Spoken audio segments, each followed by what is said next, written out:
I need it. Let's go. The guy.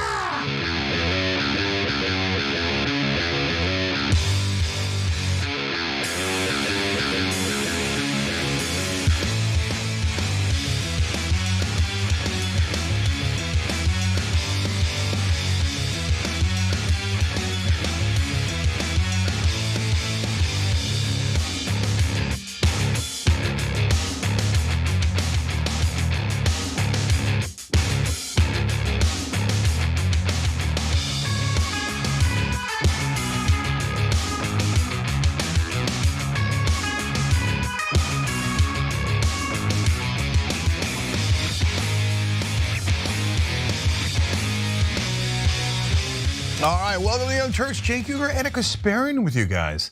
The online news show. Are we gonna have a good show? You cray? Of course we are. Or as I told my daughter this morning, it's Thursday. Okay. What? Instead of Thursday, No. Thursday. No, don't do it. Don't do it. I will do it. No one asked for it, Jake. Don't do it. Yeah, well, nevertheless, here I am. We've got a story about Americans babysitting in Israel. Are we a tiny bit closer to the end of the Ukraine war? Well, we'll find out. Marjorie Taylor Greene goes after her own party again. Awesome. Probably my favorite story of the day. And then, of course, Donald Trump releases yet another person convicted of fraud. And you're going to be shocked to find out that person is funneling money to his cryptocurrency. Of course. So we will get to that later in the program. Anna. Well, we should begin with the updates on Gaza, what we're hearing from the Knesset, and more importantly, what this annexation bill that's moving its way up in the Knesset is all about. So without further ado, let's get into it.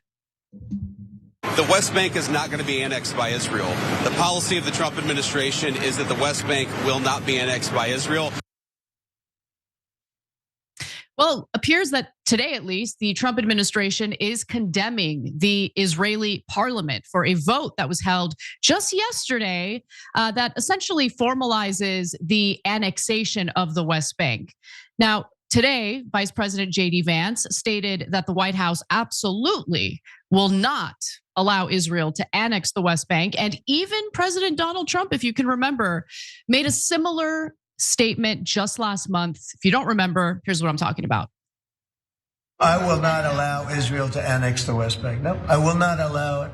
It's not going to happen. Did you speak with Netanyahu about this directly? Yeah, but I'm not going to allow it. Whether I spoke to him or not, I did. But I'm not allowing Israel to annex the West Bank. There's been enough. It's time to stop now. Okay. Now, I'm going to get to the details of it's actually two bills that would essentially annex the West Bank on behalf of Israel. So before I get to that though, Cenk, now look, you saw that video of Trump. And I think part of the reason why it was hard to take him seriously is because of the fact that he has essentially allowed Netanyahu to do almost anything and everything he's wanted. He's forked over tens of billions of dollars in US taxpayer money to aid and abet the atrocities that Israel's been carrying out, not just in Gaza, but has been carrying out in the West Bank. I mean, the West Bank has essentially been annexed, at least portions of it, with these illegal settlements. But the reason why I also didn't take him seriously is because if you just look away and listen to the audio of it, it almost sounds like he's like, I'm not gonna let them do it. Like, I don't know, maybe I'm reading into it too much. But the way he speaks makes it seem as though even he doesn't take it seriously. Yeah, I might shock the world and say, no, I'm not sure I agree. So you might be reading a little too much into that one. And we're gonna show you a video in a little bit here of J.D. Vance kind of yelling at the Israelis in a way that was a bit shocking. But it is a super legitimate question that Anna's referring to. It's so legitimate, we asked it in a poll on tyt.com. And I want you guys to watch this story and then vote on the poll. Is J.D. Vance being authentic or not in what he said about Israel? Because either Trump is drawing a line at annexing the West Bank. I mean, that's not much of a line, but I guess I'll take it. Or this is all just some sort of game, which has happened a billion times, where they pretend to disagree, but then give Israel everything they want. I mean, that happens almost every time, 99% of the time.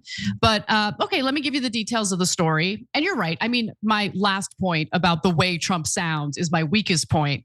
But I think we have recent history to kind of inform how these types of hand waving or finger waving statements toward the Israelis really ends up going. So there are two bills at play that were brought up in the Israeli right-wing opposition by the Israeli right-wing opposition Knesset members.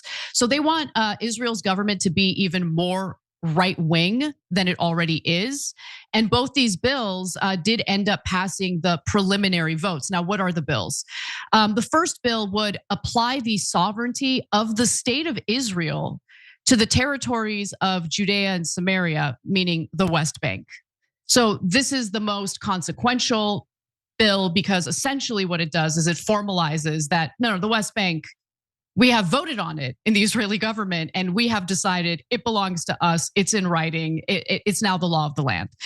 So that's definitely more consequential. But remember, in some ways, this is kind of symbolic because Israel's annexing portions of the West Bank as we speak anyway, and our government is doing absolutely nothing about it.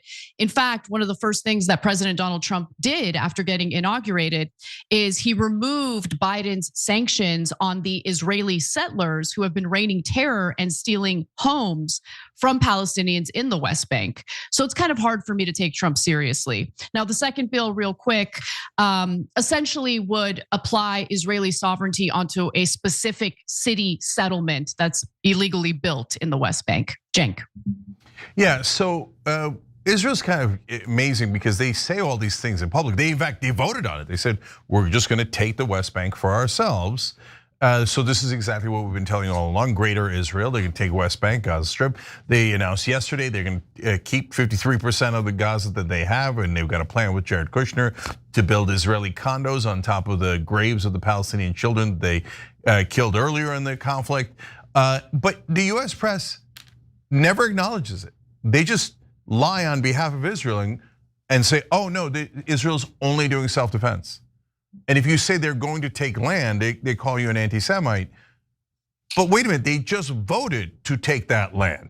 And they called it Judea and Samaria, meaning like, this is our biblical mission. And Netanyahu has said it is this historic mission and spiritual mission to set up greater Israel and to basically, you could say take, you could say steal, you could use any word you like to take the West Bank and Gaza Strip, and they're doing it right in front of our eyes and they're voting on it. Yet nevertheless, American media will say, no, it's outrageous to say they're doing it for the land. Obviously, they are the poor victims and are doing it for self-defense. No, Israel's government's actions are crystal clear. Then the question is, what are we going to do about it? Yeah, you're right. It is crystal clear. I mean, as I've said multiple times on this show, I don't really rely on US journalism to really know what's going on in Israel, Gaza, the West Bank. I rely on Israeli media. And in Israeli media, you're going to hear the direct quotes, the direct statements from Knesset members. You're going to hear what Benjamin Netanyahu says in Hebrew versus what he tells the American people in English. And oftentimes there are some pretty significant differences in the substance of what they're saying. Okay, so with that in mind, I just want to note that the bill that would apply Israeli sovereignty onto the whole of the West Bank, essentially just annex the entire West Bank. That did pass 25 to 24. Now, the Knesset does have 120 members, but most abstained or did not show up to vote because Prime Minister Benjamin Netanyahu essentially told the parliament, like, please don't do this while we have Jared Kushner, Vice President JD Vance, and Steve Witkoff, Special Envoy to the Middle East, here doing a presser. It is not a good look. It's going to make the Americans angry. And they did it anyway. So it's not that Netanyahu is against the annexation of the West Bank. He has been overseeing it. He's been directing it for a very long time. It's that he knows that it's not going to look good for the Americans and could potentially upset the Trump administration against Netanyahu, against the Israeli Knesset, if they move forward with this annexation bill. But they did anyway. Yeah, because they're unaccountable and they think that What difference does it make? What are they gonna do? Cut our funding? No way, right? They're never gonna do that. So it doesn't matter if we say we're gonna annex West Bank, Gaza Strip, and we didn't even do it for self-defense. We just tell them, yeah, we did it to steal their land. So what? And by the way, we're gonna take southern Lebanon and western Syria, and we're gonna keep going until you stop us. And American politicians will go, yes, sir, absolutely, sir. Of course, everyone's an anti-Semite, sir.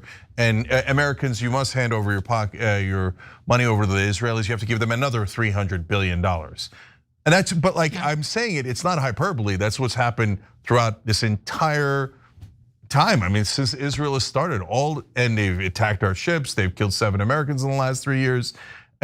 All their offenses against America and all their neighbors is plainly evident. And yet, all of our politicians bow their heads and send them an infinite amount of our money anyway. So they're right, their arrogance is justified. So with that information in mind, and I can get even more granular about how the Israeli Knesset works, but the important thing to keep in mind is both these bills did pass. And at this point, there are 3 more obstacles or 3 more votes for these bills to get through in order for it to become actual law in Israel. So there really is no indication that they're gonna stop. They're gonna keep pushing for this. And I just want to give you one more piece of evidence, which is, Donald Trump does respond to campaign bribes, and he got one of the biggest campaign bribes from Miriam Adelson, $100 million to allow for the annexation of the West Bank. So the question is Donald Trump willing to upset one of his top donors? He's done it to Elon Musk before, to be fair. But with that in mind, here's what JD Vance had to say about these bills passing. Yeah, that was weird. I was sort of confused by that. Now, I actually asked somebody about it, and they told me that it was a symbolic vote, some symbolic vote to recognize or a symbolic vote to annex the West Bank. I mean, what I would say to that is when I asked about it, somebody told me that it was a political stunt, that it had no practical significance. It was purely symbolic. I mean, look, if it was a political stunt, it was a very stupid political stunt, and I personally take some insult to it. The West Bank is not going to be annexed by Israel. The policy of the Trump administration is that the West Bank will not be annexed by Israel. That will continue to be our policy. And if people want to take symbolic votes, they can do that. But we certainly weren't happy about it. Yeah, that was weird. I totally didn't expect anything like that to happen. Weird. Anyway, Cenk, do you think it was weird? So look, I have 2 conflicting thoughts on that. One is I kind of love that. And so credit where credit is due. That's the first time in a long time that I haven't heard an American politician just flat out groveling. So just the mere fact that something critical was said about the Israeli government by a US official is so nearly unprecedented that I'll take it. Even if it's fake, I'll take it. Because at least the world heard one American stand up against Israel for the first time in like 60 years. So, okay, now. I totally disagree. Hold on. Let me just interject real quick. I won't take long. I think it's actually terrible and is going to lead to even more humiliation for the US. Because they're already annexing the West Bank, Cenk. Like we're having a fake debate right now.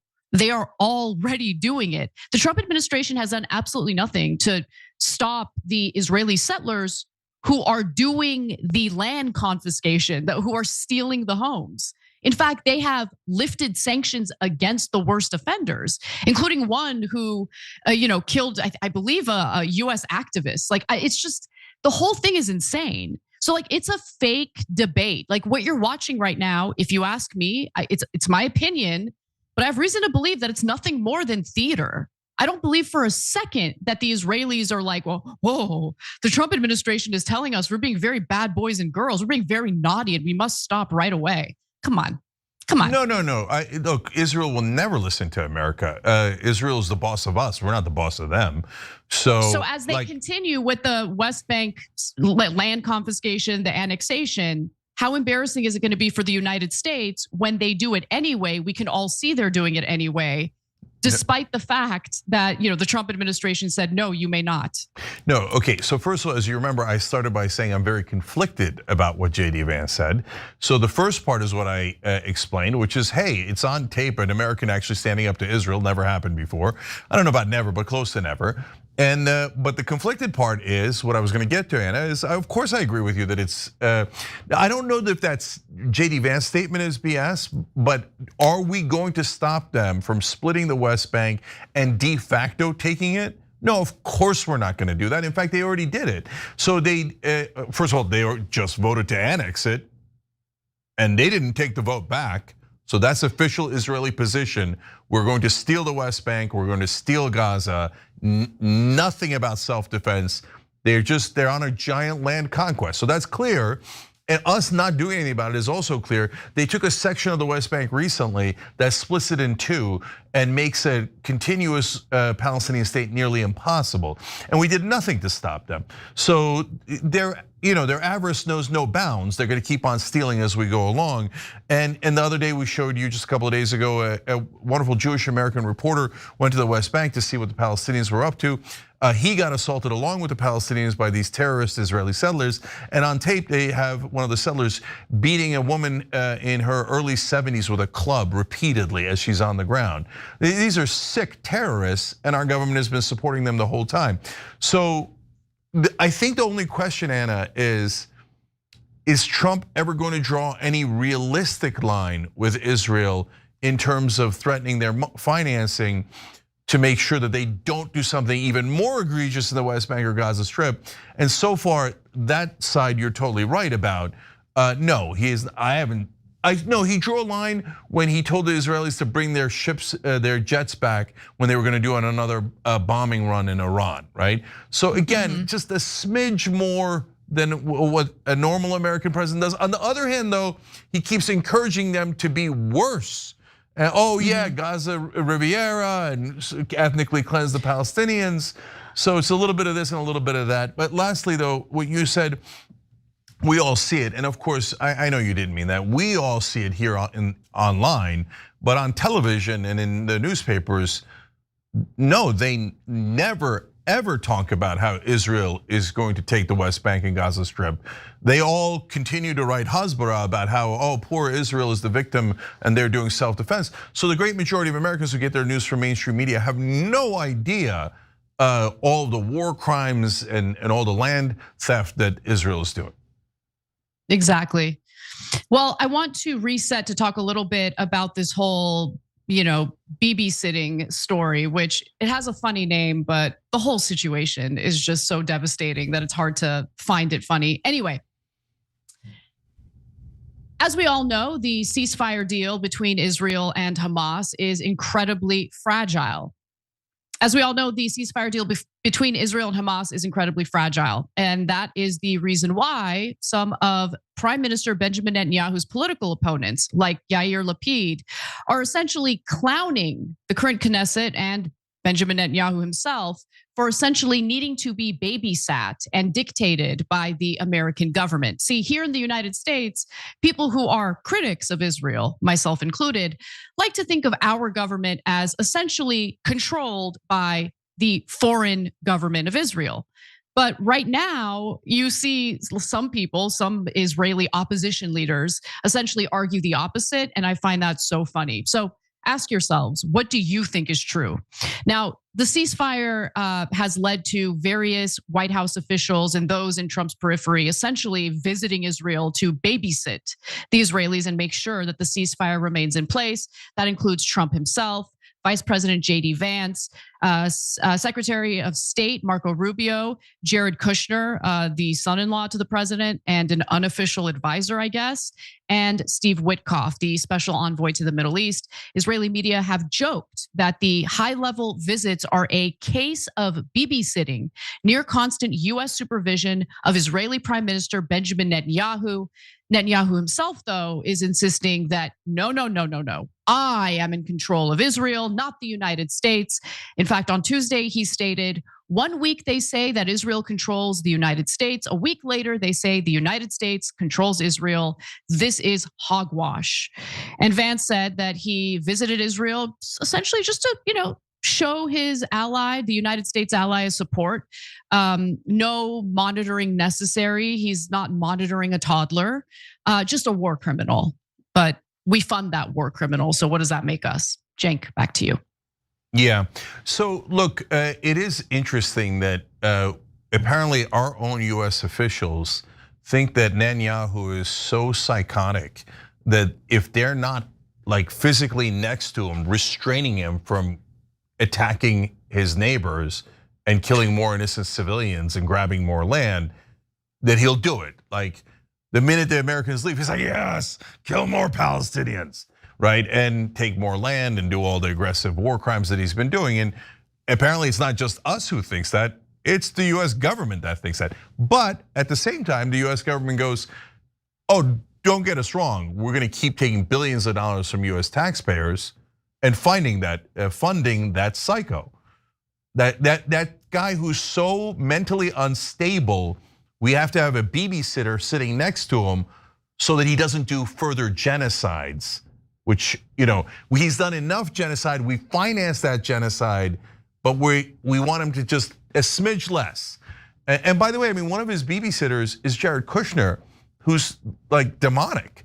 And he's the guy who's like, oh yeah, we're gonna build condos all over the graves of Palestinian children and grandmothers, etc. And we're gonna make a killing from having murdered all those Palestinians. So it's not like Jared Kushner has a soul, right? Again, I'm not religious. These are just symbolic, metaphorical words, right? He wants to protect his investment, Cenk. Let's keep it real. Yeah, but like that's what he wants to do. That's his intent here. It's not like he's like, oh, we really want peace and we have to be there to be Benjamin Netanyahu's babysitter because if we don't, then more Palestinians are going to get killed. They don't care about the Palestinians. They care about their investment. No, but that's exactly my point. That even this like demonic figure of Jared Kushner, like almost like a comic book villain, he is trying to restrain Netanyahu.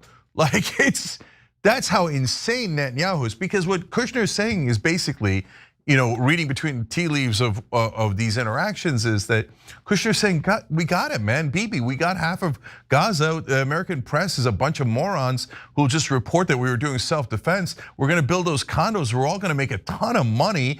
Thank God you killed those Palestinians. So cut it out with the West Bank, you're gonna get caught. Let's not get caught. And Bibi's like, no, take more, right? So like that's the dynamic here. Yeah, totally. All right, well, we've got a lot more to get to, including the latest in the ceasefire negotiations or lack thereof when it comes to the war in Ukraine. That story is interesting and how it's developing. There are two different narratives and it's hard to decipher what is and is not true, but I will give you the details as we know them when we return. I'm the most transparent president. I'll do whatever I want.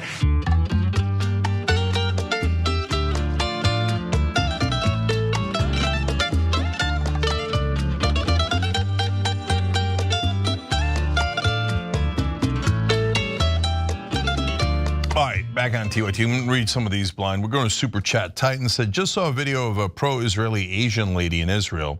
People are spitting on her, even children. An old man walked up to her and slapped her. Another man hit her with his backpack. What's wrong with them? So that's not all Israelis. It's definitely not all Jews. Don't do anything to Jewish Americans. But yes, there are fundamentalist Jews in Israel who spit on Christians. I mean, Muslims. Spitting is like, you'd be lucky to just get spat on if you're Muslim. But yeah, and they're beating some people, etc., because they think, no, we're the chosen people. Again, not anywhere near all Jews and not even all Israelis, but these fundamentalists in Israel think they are superior to everyone else and they want to drive everyone from Israel. They are also, by the way, spitting. Again, there's Christians in Gaza. They're in favor of killing them and taking their land. So that's a fact, but again, never reported in America because it would be anti-Semitic to report Israel's war crimes and general crimes, etc. So you have to instead lie on behalf of the Israelis as they brutalize Christians, Muslims, Palestinians, and Arabs. That it's, by the way, brutalizing those people are no problem at all because they don't count. They're not important. They're not Israeli, so it doesn't. Their lives don't count at all. She got spit on. Good for it. All the Americans that go should be spit on. Otherwise, if you don't accept the spit, you're an anti-Semite.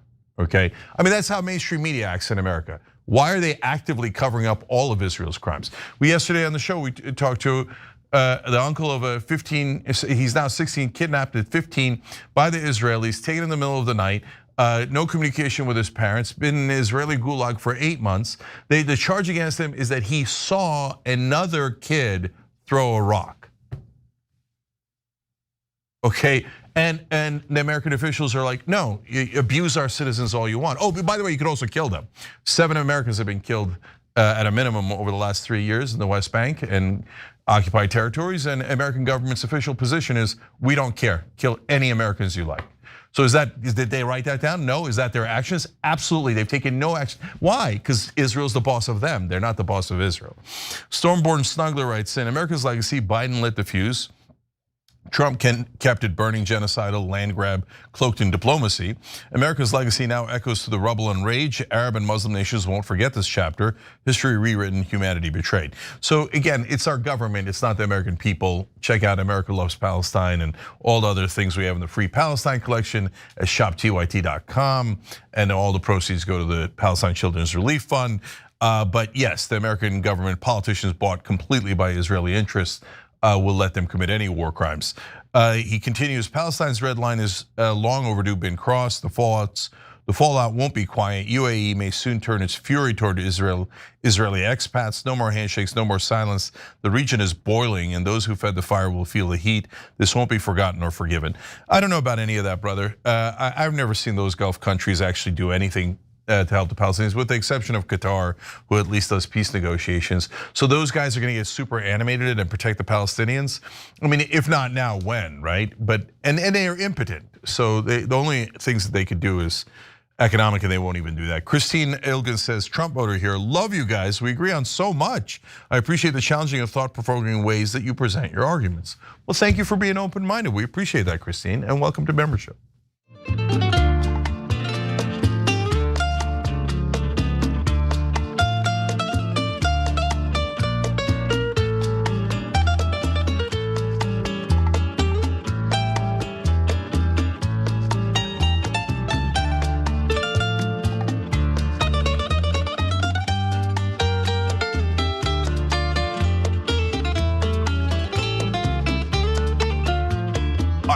TYT, Cenk, Anna, and Irene Robertson, and Crystal. Thank you guys for hitting the join button below the video on YouTube. We really appreciate it. Makes a huge difference to us, guys. I mean, we're besieged 24/7. So if you can join, that would be great. You can also upgrade through the join button. You could donate or join through tyt.com/join. Okay, and I got some programming notes for you guys. Lieutenant Colonel Aguilar is going to join us at 8:30 p.m. Eastern tonight. He's the hero that turned a whistleblower against the Gaza Humanitarian Foundation. They were murdering people that were starving and trying to get food. So he's going to be on the show. And amazing updates at Crowdsourcing the Revolution. Entire websites have been built. I can't wait to show you guys.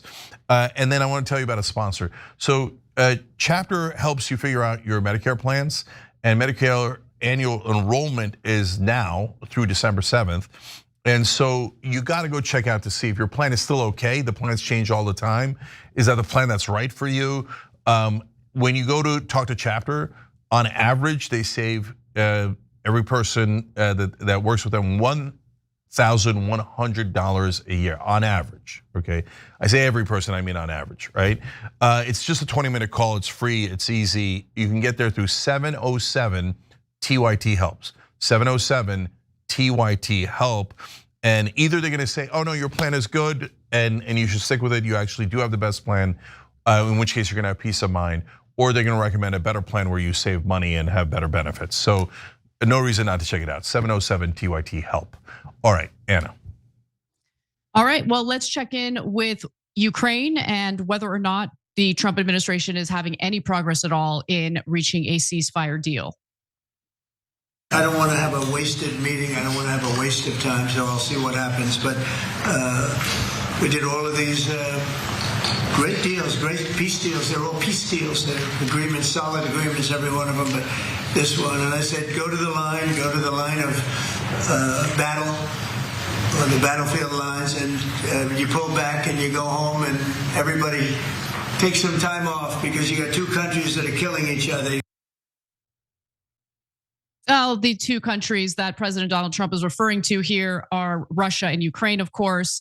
He has essentially failed to end the war in Ukraine in the 24 hours that he promised when he was campaigning for president. Obviously, that was hyperbole, but he hasn't really made much progress at all. And to be quite frank, anyone following this story is having a difficult time following what Donald Trump's rationale is one day to the next. So let me give you the details and you can decide for yourselves. Now, the White House has decided to cancel the president's meeting with Russian President Vladimir Putin ahead of a planned summit in Budapest. Now, President Donald Trump has declared that the diplomatic talks would be a waste of time, as you just heard him say. I don't think it would be a waste of time if maybe the US government were sitting down with Russia in good faith to hear what their concerns are, because I do think they have one concern, and I haven't really heard much reporting on how or whether it's being addressed at all. Now, Marco Rubio, Secretary of State, and Dmitry Lavrov, who is the foreign minister in Russia, are slated to meet in Malaysia later this month at a summit organized by the Association of Southeast Asian nations.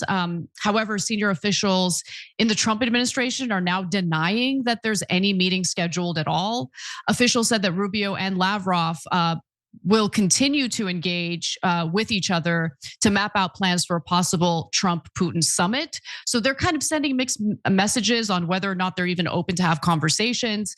But in addition to that, Cenk, there are two conflicting narratives in regard to what Russia wants or doesn't want. And I want to give you those two narratives in just a moment. But first, what do you make of Trump kind of going back and forth on whether he's hot on Russia, cold on Russia? Like, I don't know what's going on. I don't know what he's actually planning to do, if he has a plan at all. Yeah, so I've criticized how Trump has conducted these peace negotiations before.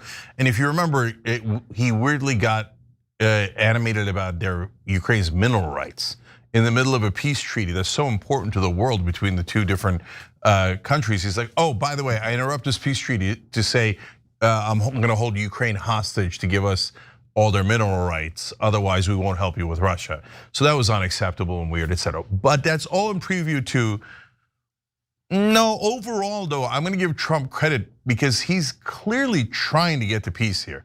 Like, Israel's a way more confusing issue, right? And he's been way worse on that. It's not really a peace deal. It's really just giving Israel everything they want. But in this Ukraine, Russia, yeah, he's trying to go back and forth between the two parties, threatening both sides. In his mind, he's using leverage against both sides to get them to the table. Is that really going to work? Well, it hasn't worked so far. On the other hand, I like that the brother is trying, and I think on this one he actually is earnest. And if I'm wrong and naive about that, okay, it is what it is, and I'm happy to accept that judgment. But for now, that's how I see it. But also good news, Anna, later I will tell you, I have a peace plan that I think can work. Of course. Okay, looking forward to that. Before we get to that though, so the two different narratives I'm talking about are as follows. Let's start with the first narrative. I think this is the widely accepted narrative here in the United States. But if you listen to, I guess, if you want to call them dissident voices on foreign policy, people like Jeffrey Sachs, who actually does want peace, the narrative is entirely different. So what is the narrative that's been accepted by the United States? Basically that the Trump administration claims that Russia has refused the ceasefire after the Secretary of State, Marco Rubio, met with Foreign Minister Sergei Lavrov and allegedly made clear that the Kremlin is absolutely committed to taking full control of the entire Donbas region as part of any settlement, something that Ukraine is not open to. And clearly if this is true, this is something the US isn't open to, right? And by the way, I should note that Russia says we don't want a ceasefire. We want an actual end to the war. We want a peace deal. And so what Russia wants in the peace deal is really what's up in the air right now. And there's different reporting from two different sides. So right now, by the way, Russia, according to Trump, controls about 78% of the Donbass. There is some confirmation on this, by the way, in regard to the narrative widely held in the West. On Tuesday of this week, Dmitry Lavrov told reporters that Russia's view was firm. He says, quote, "I believe American officials have concluded that Russia's position has remained largely unchanged over time and remains within the bounds of its initial," and he uses this word, "maximalist demands."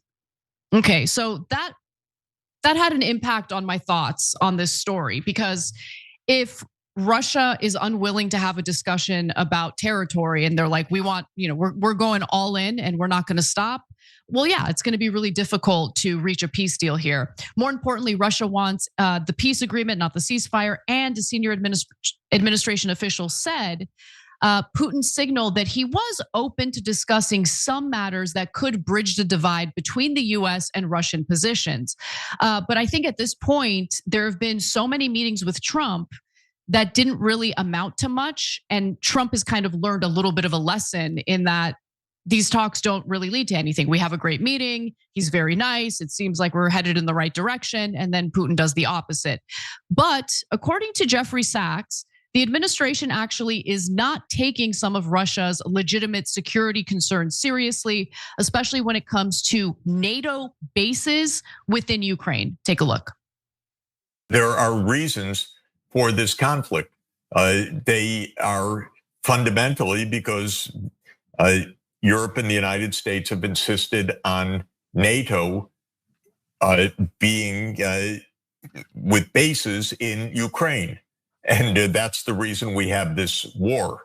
And without solving that problem, there is no solution to this war. In other words, Russia says we have very deep security concerns, which you have neglected or brushed aside.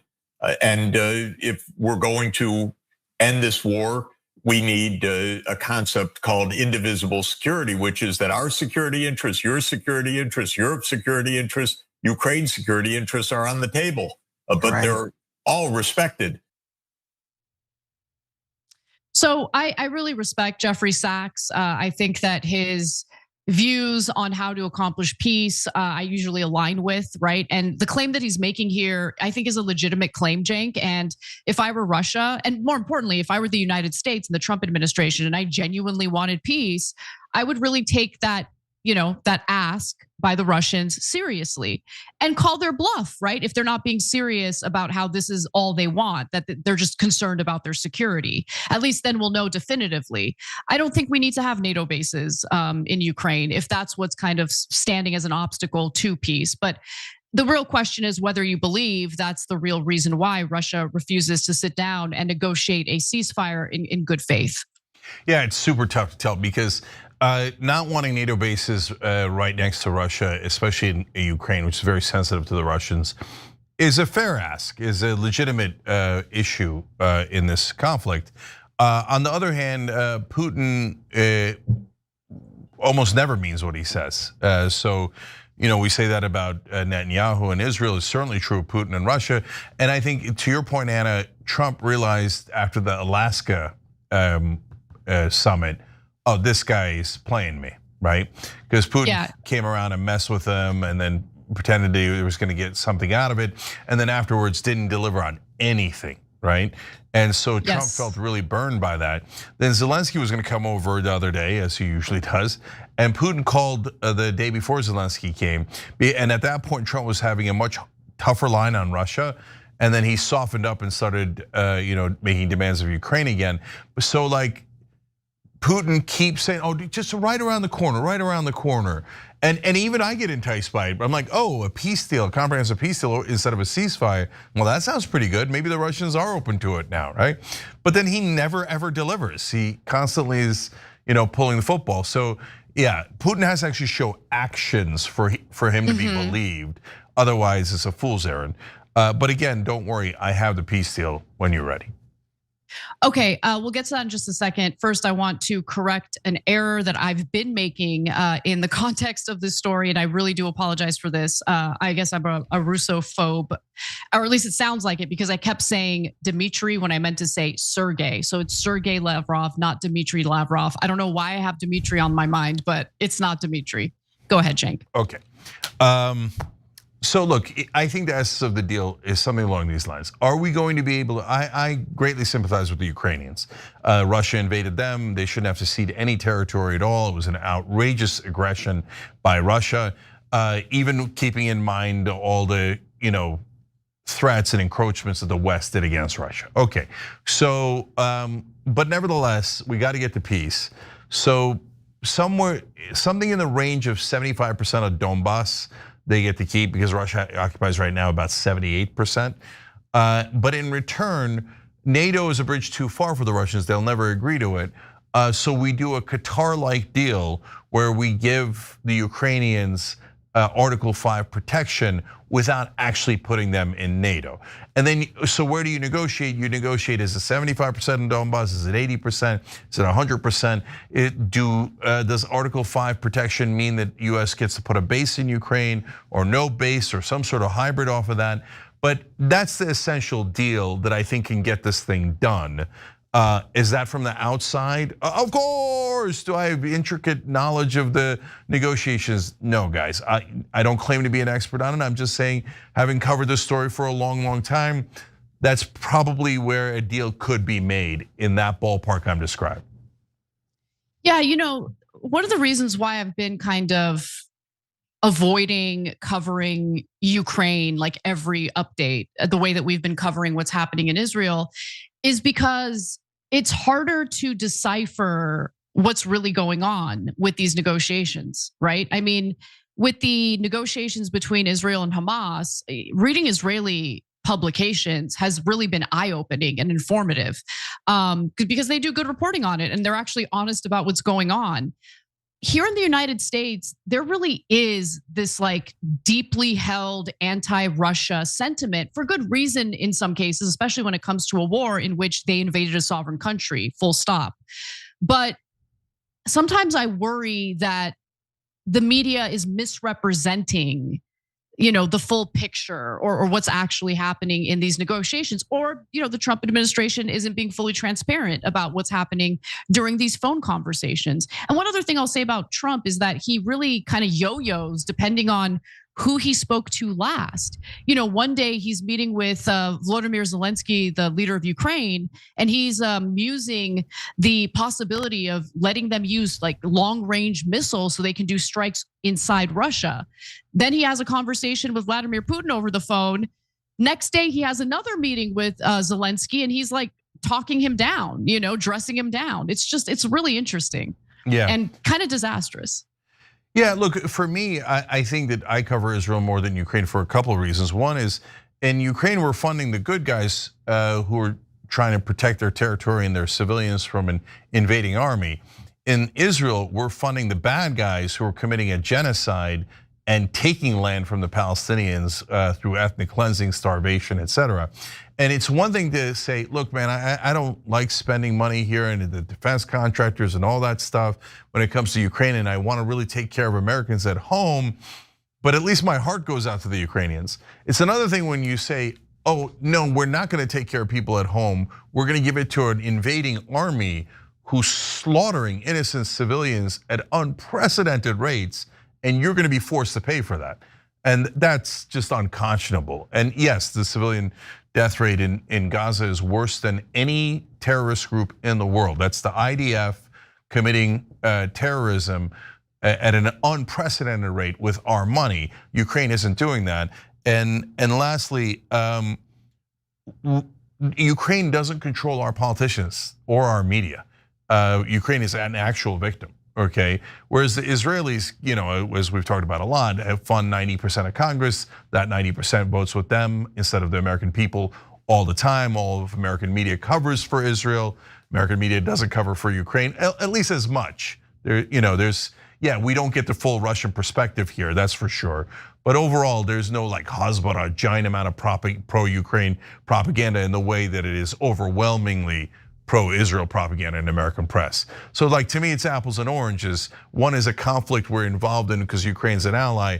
The other one is a tiny country that controls us in obvious, outrageous ways and makes us pay for a genocide. Well, now that you bring up Israel and the amount of money the US taxpayer is essentially forced by our government, regardless of who's in charge, to shell over to Israel for its atrocities. It looks like some on the right are not very happy about that either. And in the next segment, we're going to talk about a lengthy conversation that Marjorie Taylor Greene had with Tucker Carlson just yesterday about this very topic. So stick around. We've got that story and more coming up. How low can you go?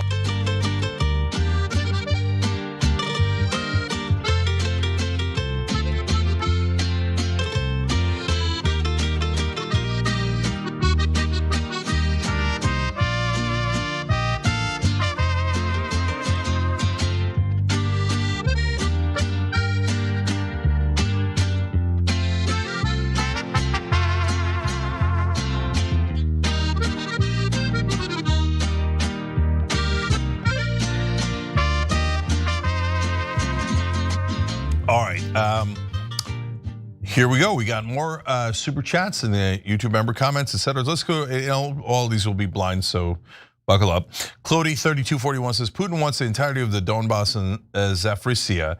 This would mean Ukraine would lose heavy fortifications near the front line, which is stopping Russia from punching through to Kiev. That means capitulation, not peace. Yeah, brother, again, I don't claim to be an expert on where the line should be drawn. And I'm positive that Ukraine has legitimate reasons for not wanting to give up an inch of Ukraine, let alone the areas that I'm mentioning here. But are they probably going to have to give up some land? Probably. But should they get some sort of significant security assurance? Well, they have to, otherwise why are they giving up land, right? So that's the essence of the deal. Make It Make Sense says, sincere question, why don't we refer to the land taken by the Russians as stolen land like we do with Israel taking Gaza? Russia is stealing, are they not? Oh no, absolutely. Yeah, that's definitely stolen land, and Russia is stealing that land through that invasion. So good point. Stormborn Snuggler says, visualizing Trump's building a White House ballroom so he can twirl in a tutu for his bootlicker lobbyist fanboys. No public approval, just sequins, ego, and pirouettes. Swan Fake starring ballerina Dawn and billionaire ballet choreographed by unchecked power.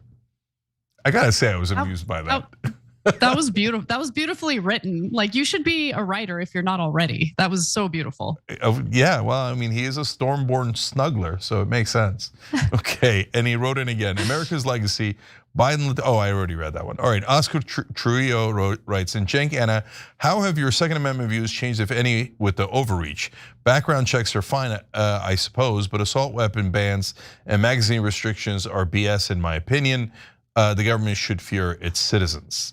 Okay, no, I haven't moved at all on it, but Anna has moved historically. You want to take that, Anna? Yeah, I started to open my mind up to owning a weapon for self-defense after crime got really bad in LA, like especially in 2021. And since then, I think I've gotten even more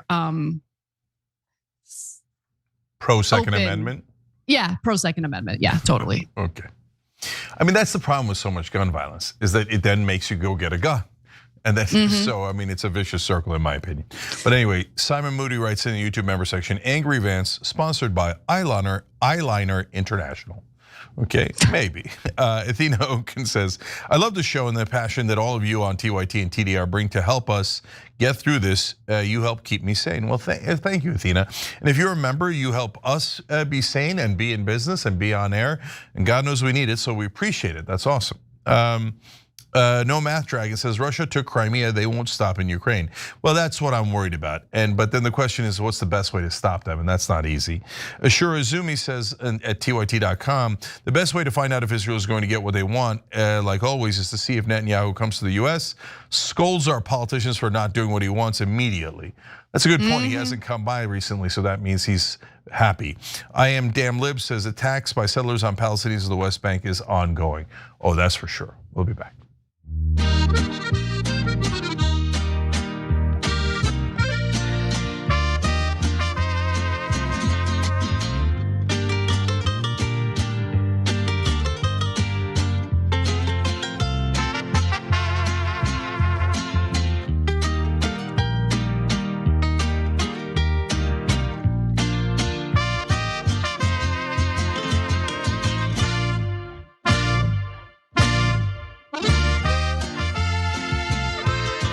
All right, back on TYT, Cenk and Anna with you guys, and Jen Stenson. Jen, thanks for giving 5 Young Turks memberships on YouTube. Really appreciate it. Anna, what's next?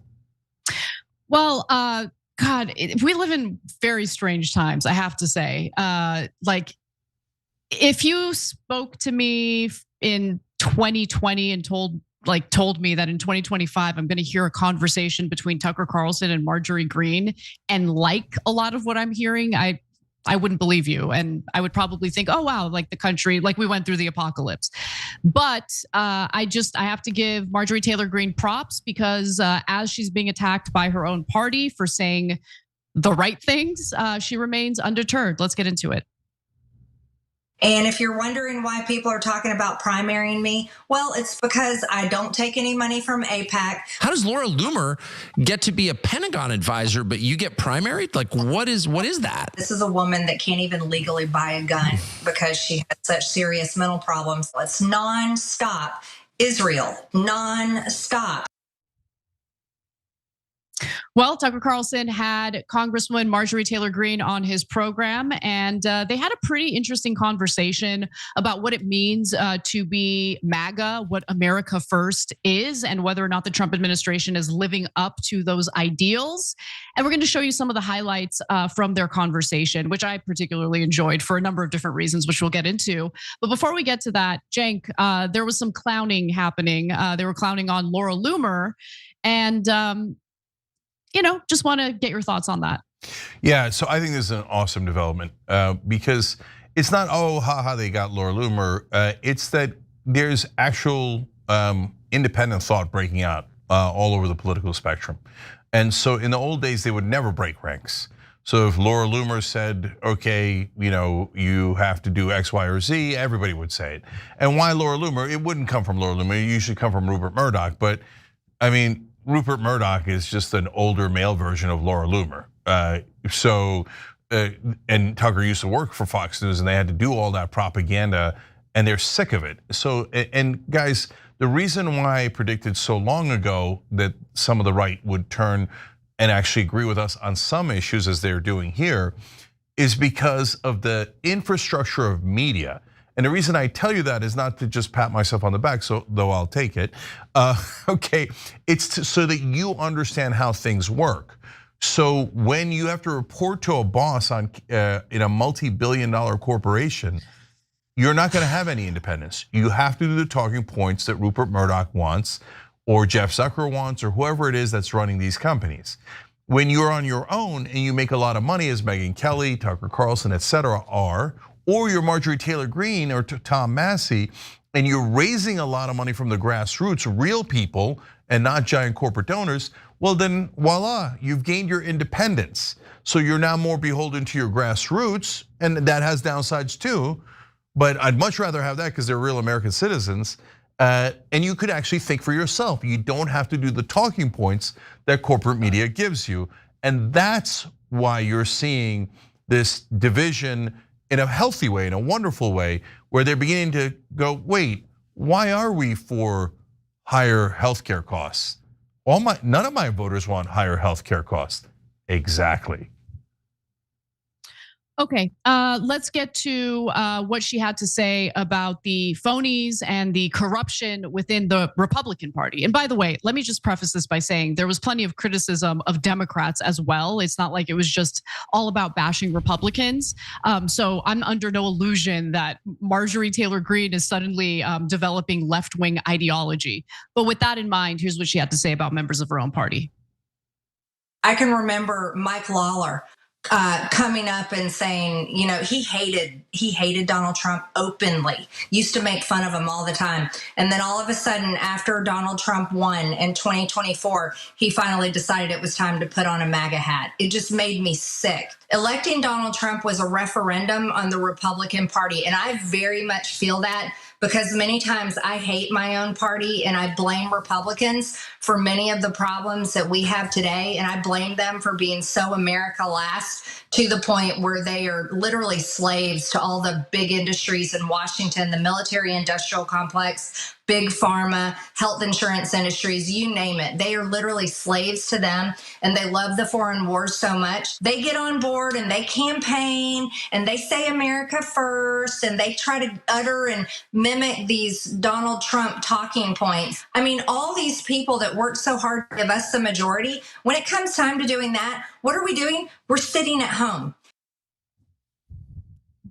I mean, look, I can't argue with much of what she had to say. And what was really interesting about, and the portion I'm talking about, of course, has to do with the corruption. But I want to be clear about something. The reason why it resonated with me is because until very recently, I was a registered Democrat and had been my entire adult life. And her statements resonate with me because it's the same criticisms I've had toward members of the Democratic Party, right? And so I think people are kind of waking up to what the reality is in terms of the actual divide in the US. And the divide is between people who like the status quo system of corruption, essentially, and those who want to stop that, who want to root that out of our political system. And the paradigm of seeing everything through the lens of left versus right really doesn't make sense right now, because we kind of have to get back to basics. Like, our government doesn't function anymore, and that's an issue. Yeah. So look, some of these fights, that was an interesting Freudian slip, start with MAGA versus MIGA. If you don't know MIGA, it's Make Israel Great Again. So there's tons of people that work in the US government who actually are loyal to Israel, including almost all of our congressmen. And Lawler is, of course, another one of those guys, overwhelmingly so. And they get literal money, campaign contributions, super PACs, dark money, etc.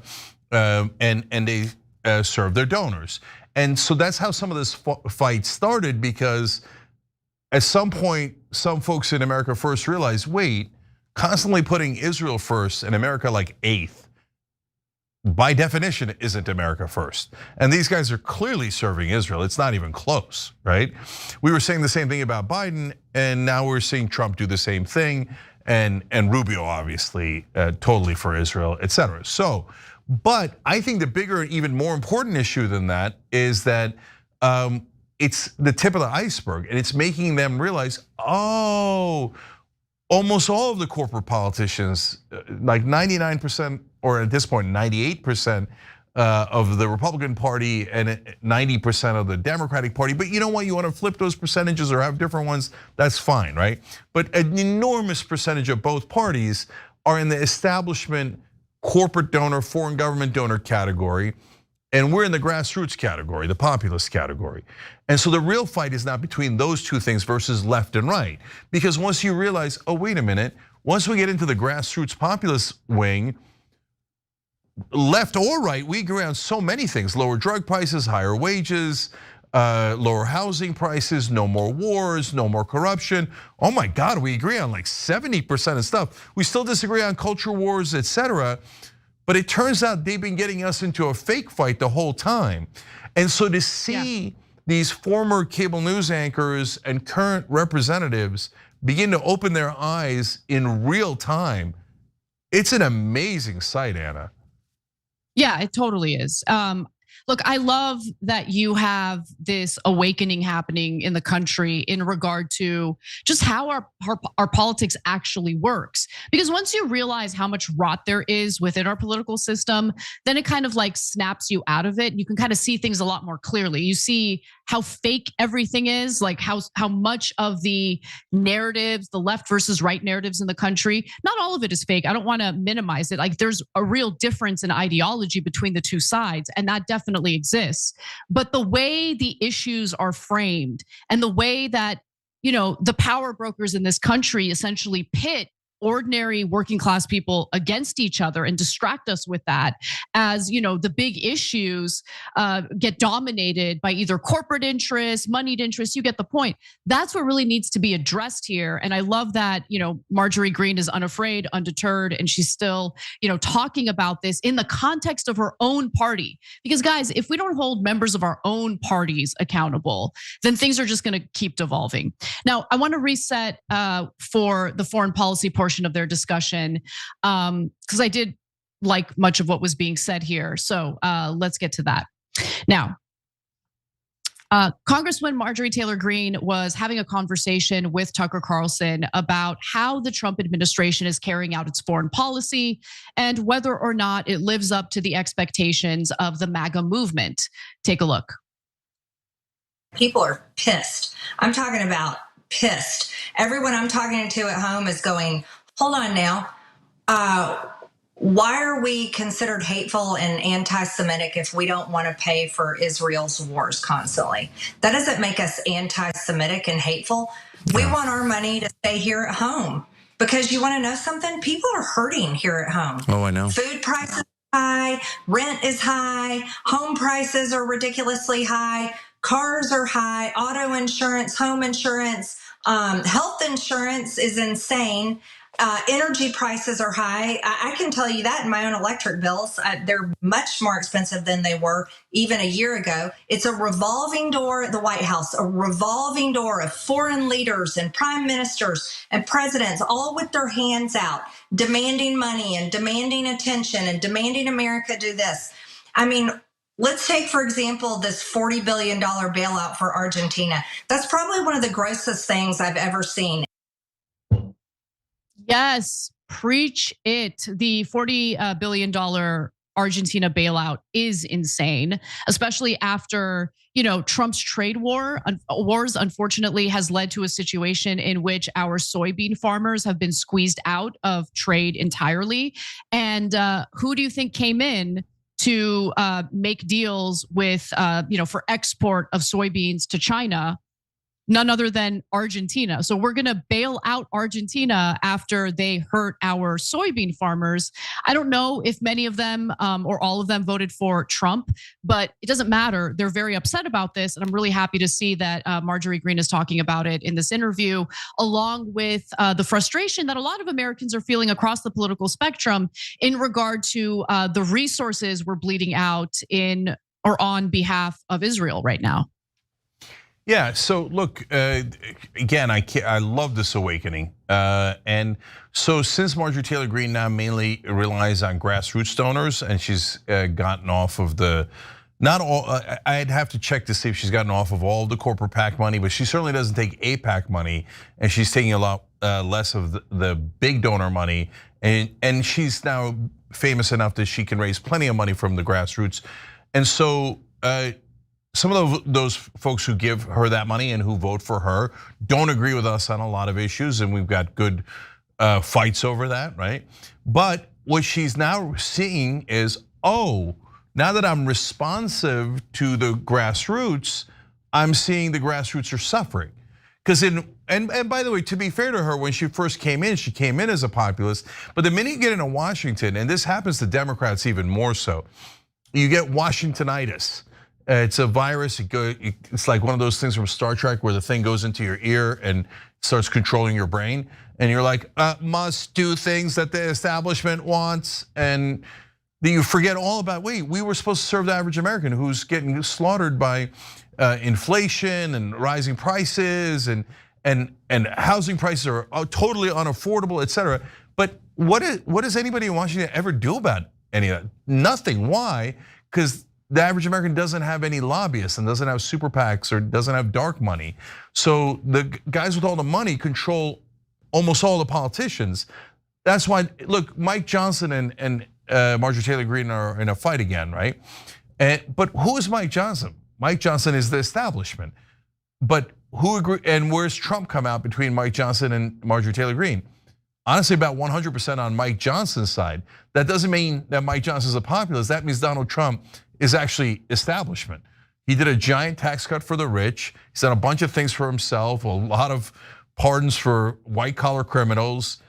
But at the end of the day, what has he done for the average American? What did Biden do for the average American? No, all there is a giant American robbery of the donors shifting all the money from us into their own pockets.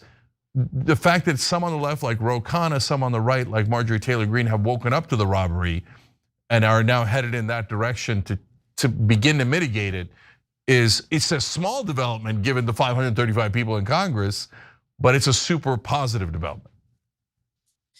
Yes, there's so many more videos I wanted to get to, but we're running out of time. I'll just show one more clip because I think one of the things that has developed in the right wing of this country is that a lot of voters have kind of woken up to the reality that it's not just Muslim Palestinians, but also Christian Palestinians or Christians in general, because in Jerusalem and even parts of the West Bank, I believe, there are Armenian Christians as well. So Palestinian Christians, Armenian Christians, all sorts of people who don't happen to be Jewish, living and dealing with some of the violence. Now, I want to be very, very clear. These are extremists. This is not representative of the Israeli population. But with that said, seeing videos like this, I think has woken up the American right to some of the abuse that people have been dealing with in this part of the world as we continue supporting Israel regardless. And they obviously haven't stepped in to stop this from happening. So take a look at what Marjorie Taylor Greene had to say about it. I've heard from so many Christians in the West Bank about how they are attacked constantly by settlers. I've heard stories about how their Christian churches are attacked. I've heard stories about how Christians there have been murdered. And if we can put Hamas aside. If American Christians can't wake up to realize that, okay, hold on, we've been lied to, and these things are actually happening, and they can't analyze it of why they're happening and who is actually doing it, then they really are lost. They really are blinded. But these stories that I'm hearing and being told over and over again, it's not war propaganda. And it is very, very real. And it's some of the worst things happening in our lifetime. It's just like what's happening to Christians in Nigeria. Yeah. There's real Christian persecution, and it's happening in Gaza, and it's happening in the West Bank. And it cannot be ignored. And Christian pastors, most of all, should be the ones talking about it. And some of those Christian pastors will try to deflect from what's happening in Jerusalem or the West Bank by immediately pivoting to how Christians are persecuted in other countries. But the difference is we are not aiding and abetting through our resources the persecution of anybody in those other countries, but we are doing that in the case of Israel and the persecution, carried out by some extremists in Jerusalem. Cenk. Yeah. So, we do this thing called Crowdsourcing the Revolution at 8 o'clock Eastern, right after the main show here. The main show is 6 to 8 o'clock, Monday through Friday. And tonight I'm going to propose church cam. And we should put a camera inside the church where the Christians are huddled up. There's, I think, 700 or 800 of them, if I'm not mistaken, in Gaza. And so we'll see if that's still the situation. And you guys are great at finding out the answers together. But I'd want people to see it because American media covers up all of Israel's crimes. So if you told someone in American media, Israel's killing Christians, they'd say, though that is empirically true, you're an anti-Semite for bringing that up. And you'd be like, wait, why? No, you're not allowed to criticize Israel under any circumstance. You have to cover up that there's even Christians in Gaza or the West Bank. You don't say that. Well, why can't I say things that are true? So in this case, yes, there are a lot of Christians there. There used to be a lot more, but they were driven out because Israel wanted to drive out everyone that wasn't a Zionist in order to form Israel and then to take more land. So is it about time that people who are on the right, who are devout Christians, care about other Christians instead of caring about a foreign government? Obviously, and look, I would want them to care just as much about the Muslims who are being brutalized in Gaza and the West Bank. We're going to work towards that day, but I'm glad that they have enormous sympathy for the Christians. I'll take any sympathy for the victims of Israel's war crimes. All right, well, we got to take a break, but when we come back, we'll talk a little bit about the US economy and how the Trump administration is doing in regard to the approval ratings tied to the economic situation. And then later we'll talk about Trump's latest controversial pardon especially when you consider the conflicts of interest at play here. So that and more coming up. Don't miss it. This earth warming and carbon is actually healthy for us. I went to Kentucky Fried Chicken when I first got my license, like 17 years old or 17, 18, whatever it was. And I'm driving, I think, my dad's Oldsmobile. And I parked it in a place where there was 2 cars next to me, really tight spot, and a car behind me. I don't even know how I got in there because I'm a terrible driver. Back then I was even a worse driver. And on the roads I'm okay, but in parking spots, I have terrible spatial reasoning and I'm a mess. And on my way out, I hit all 3 cars at once. I broke all records, okay? So I went, as I'm backing out, I went boom, oh, and this side hit that car, this side hit this car, and the back hit the 3rd car, okay? And I got stuck. I didn't know how to get out. Like, I went, okay, this, and then I'm like, no, and then, right? And then finally I had to stop, go inside the KFC and go, I'm sorry, I hit a bunch of your cars. They're like, what do you mean a bunch of your cars? I'm like, I don't know. Wow, there's a B? Yeah. I'm like, I hit 3 cars. I don't know. So you guys gotta come help me, okay? Okay, so 1, my bad. Really sorry about that. Okay, number 2, can someone take my car out? Because I don't want to keep hitting your cars, and I'm incapable of taking it out of this spot. Now baby, move that fat, baby, move that fat.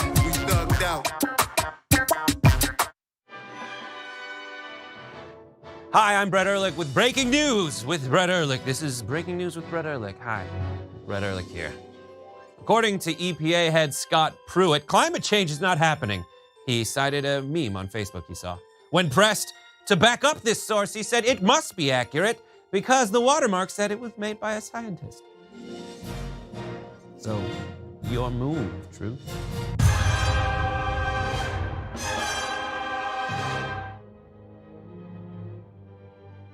At TYT, our mission is to boldly pursue truth, challenge the establishment, and drive positive change.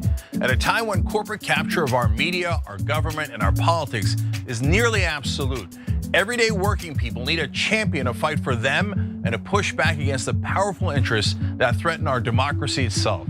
At TYT, we're proudly progressive and call out corruption and duplicity wherever we see it, from Republicans, Democrats, or anyone else. And unlike mainstream news media outlets, we're not beholden to corporate advertisers, to defense contractors, to Wall Street, or to big pharma. We only have to answer to our audience, and for nearly 2 decades, we've accomplished that by delivering honest, timely, and insightful perspectives on the day's news without fear or favor or concern for whose toes we might step on or which powerful elites we might offend.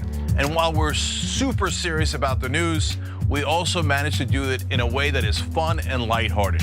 We can do this together and serve our audience, and yes, have fun doing it.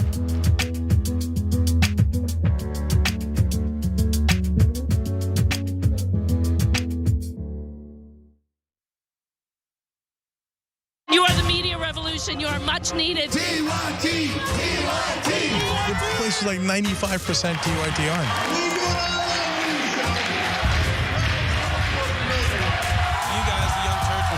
Favorite channel, we're getting that message out. Tank and the Young Turks do an extraordinarily good job. No matter what mainstream media says, you have to listen to the Young Turks. All the people who support us on the internet, that's what gives us strength. That's what allows anyone who was in there who was undecided to think one side seems to be winning, they seem to have a bigger army. There might be a reason for that. So thank you guys.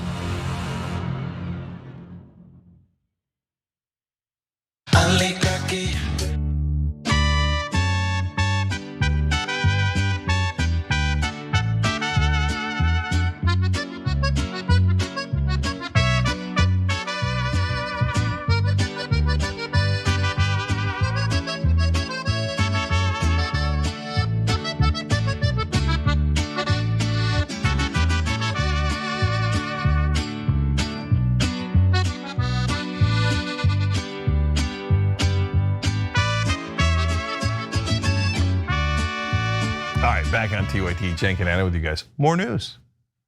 Well, let's check in with the economic situation, and not just for the United States, but how the United States feels in regard to Trump's handling of the economy. Let's get into it. My mama was a doctor, and I think she'd look at these numbers and say that Donald Trump's doing absolutely awful in the minds of the American people. What are we talking about? We're talking about new lows for Donald Trump. He's hit new lows for himself.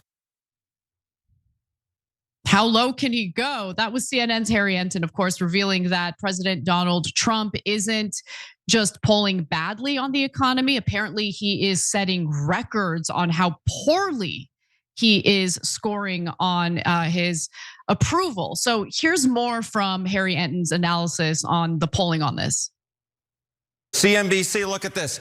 Down now, minus 13 points on the net approval rating on the economy. You come to this side of the screen, it's minus 19 points among Quinnipiac. And keep in mind, we're talking about hitting record lows for Donald Trump in either his first term, which of course ended back in 2021, or his second term. Worst economic net approval ratings at this point among presidents since 1977. In the presidency, right, this is a new Donald Trump presidency. Look at this. He's the worst for any presidency at this point. How about the second term? Come to this side of the screen. Of course, Trump's in his second term. He's the worst for any president at their second term at this point. So Donald Trump isn't just beating himself with record lows. This is the lowest for any president ever at this point in either a presidency or for a second term. That does spell big trouble, not just for Trump. I mean, this is, his last term, hopefully, but it spells trouble for the Republican Party. And in fact, this is what Congresswoman Marjorie Taylor Greene has been kind of screaming from the rooftops about. And it seems like everyone's treating her like she's crazy, but I think she's totally right. And by the way, according to The Hill, Trump is expected to get even more bad news very soon. Federal data set to be released Friday, meaning tomorrow of this week, or tomorrow, is expected to show annual inflation hitting 3% for the first time since the Biden administration, a full percentage point higher than the Federal Reserve's target. And guys, I'm personally not surprised by the inflation. I don't even know where we are with Trump's, what was it? Liberation Day tariff war. I have no idea where we're at with that. But I just think a lot of his policies have been inflationary, including pressuring the Federal Reserve to start cutting interest rates when, maybe it wasn't the time yet. I have no idea. But what are your thoughts, Jake? Yeah, I think two really interesting things come out of this. First of all, notice that everyone talked about how bad the economy was under Biden 24/7. Now, Trump is doing worse than Biden, but almost no one's talking about it. So it's very rare that a topic comes up where we talk about the polling of his on the economy, his economic policies. Tons of talk about Israel, Ukraine, Argentina, in the beginning, tax cuts for the rich, Doge, et cetera. But not much talk about the economy, but that leads to the second interesting part too. So my point in the first part is the Republicans and Trump are so much better at messaging than the Democrats. So when the economy is hurting under a Democrat, they obliterate the Democratic president and the Democratic Party.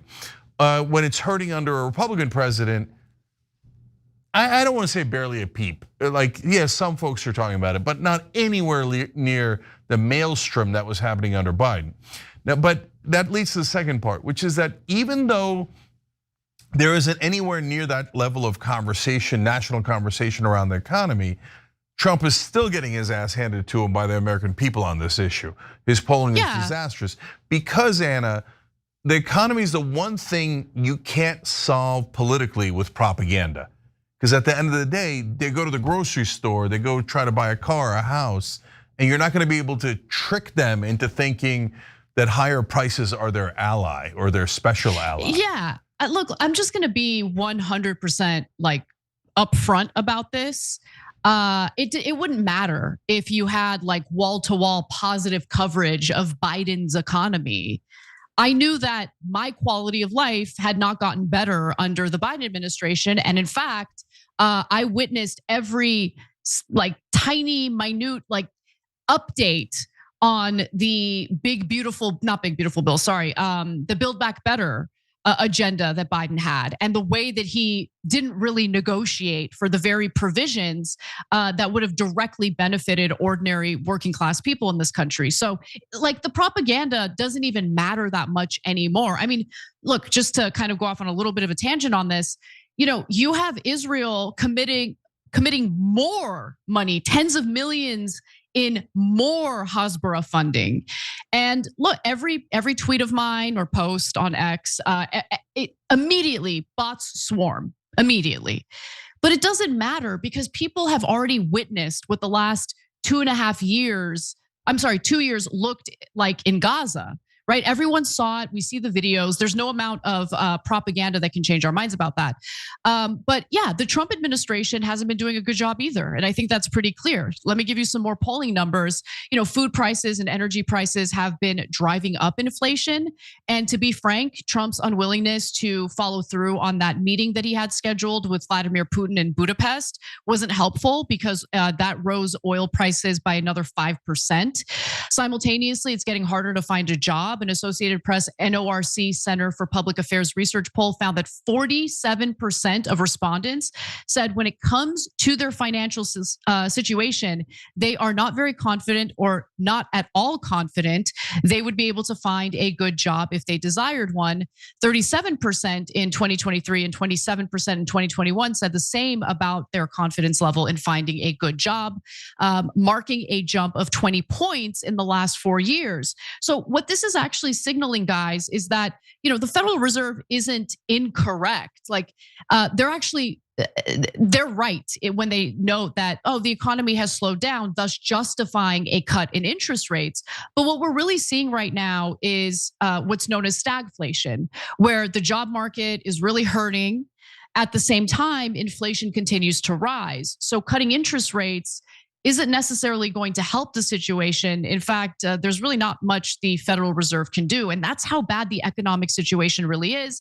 US job growth has slowed from an average of 150,000 per month at the start of 2025 to just 25,000 jobs by August. And that's according to analysis by Elsie Peng, research economist over at Goldman Sachs. Cenk.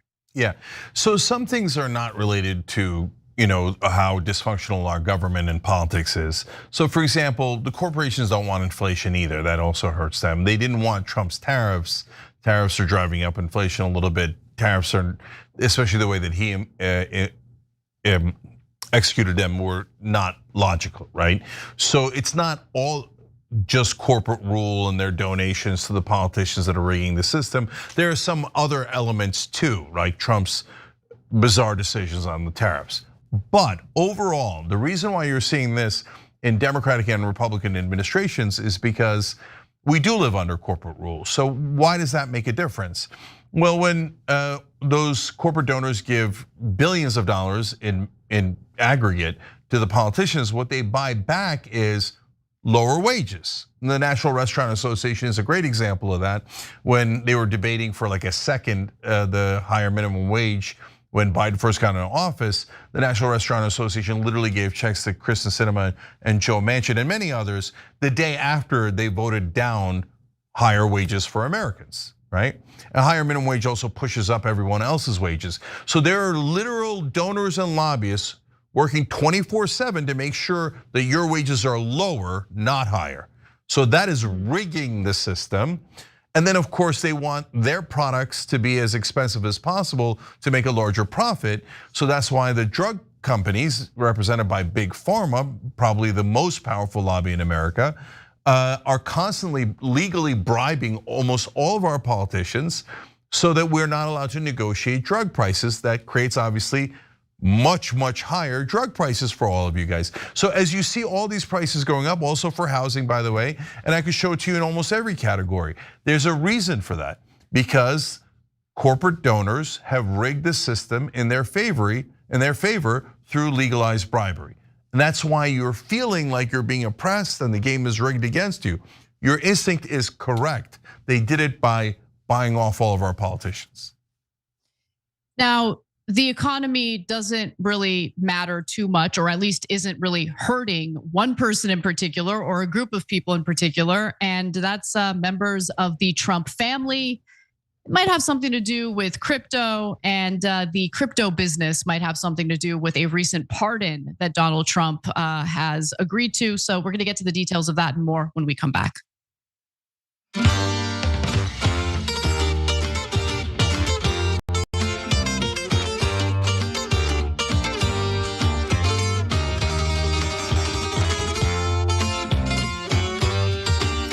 All right, back on the social break here. Let's go to Super Chat first. Gabe's World writes in, I've been on the right all my life, fell for all the lies, and yes, I voted for Trump under the no new wars. So yeah, I love both you all. I wish someone would actually save this nation. Well, Gabe, again, as always, if Gabe's your actual name, thank you for being open-minded. Thank you for actually caring about fixing the problems and not being blinded by partisanship. Yeah, brother, we're trying. We're trying real hard. Come join the revolution at 8 o'clock Eastern. It's some amazing developments today, beautiful developments. You guys are amazing. All right, he also wrote in, why wouldn't Bibi control the abuse in Israel if it's only going to upset people on the right in America and make everyone not support them? See, I think that's because of hubris, because you're right. I mean, if I was Netanyahu and I saw that fundamentalists are spitting on Christian tourists, are you kidding me? I'd crack down so hard because that's going to hurt your tourism. It's going to hurt your ability to, be sympathetic in America, which is giving you, hundreds of billions of dollars. It's mental not to crack down on that. And in fact, real quick example, in Turkey, if you do anything against a tourist, you're going to get obliterated because that's a huge part of the economy. So the police are on guard to protect all the tourists at all times. That's why Turkey is, generally speaking, super safe for tourists, right? So it's a terrible mistake on the part of Netanyahu. But I think that the reason they're doing it is because they're like, who cares? There's never any accountability. We can do anything we want to America, to Americans, to Christians, to Muslims. Nothing matters. We have them completely locked up. Right? So that's why they have hubris and do those crazy things and allow it. Anti-Social Dragon says, to be fair, Trump said America first. He never specified where or which America. Okay, maybe he meant South America and Argentina. Interesting point. Stormborn Snuggler, encouraged by Anna, wrote back in, ICE agents are out acting like a rogue militia, snatching folks off streets with no due process. Under Trump, it's fear over facts. At this rate, Anna, I wouldn't be shocked if households start gearing themselves to protect their neighbors. Just my prediction and thoughts. Yeah, I mean, you are already seeing some of that. But guys, look, the one thing I'll say is if you do get involved with demonstrations, just please be safe and don't get anywhere near anything violent. Like that's my biggest piece of advice. Nothing physical, nothing violent. We're always for peace. If you're for peace abroad, you're for peace here. And always bring an American flag, okay? Yes. Fly those colors. All right, Navinix writes in on TYT.com. Anna, what do you think of Cenk considering being a board member of George Santos's new nonprofit? Oh my God. Hey, if there's one thing we can all agree on is that Cenk has tons of spare time. LOL, LOL, he continues. Respectfully, Cenk, what is wrong with you? Okay, so Anna, I don't know if you saw that interview I did with George Santos yesterday. Okay. Did not.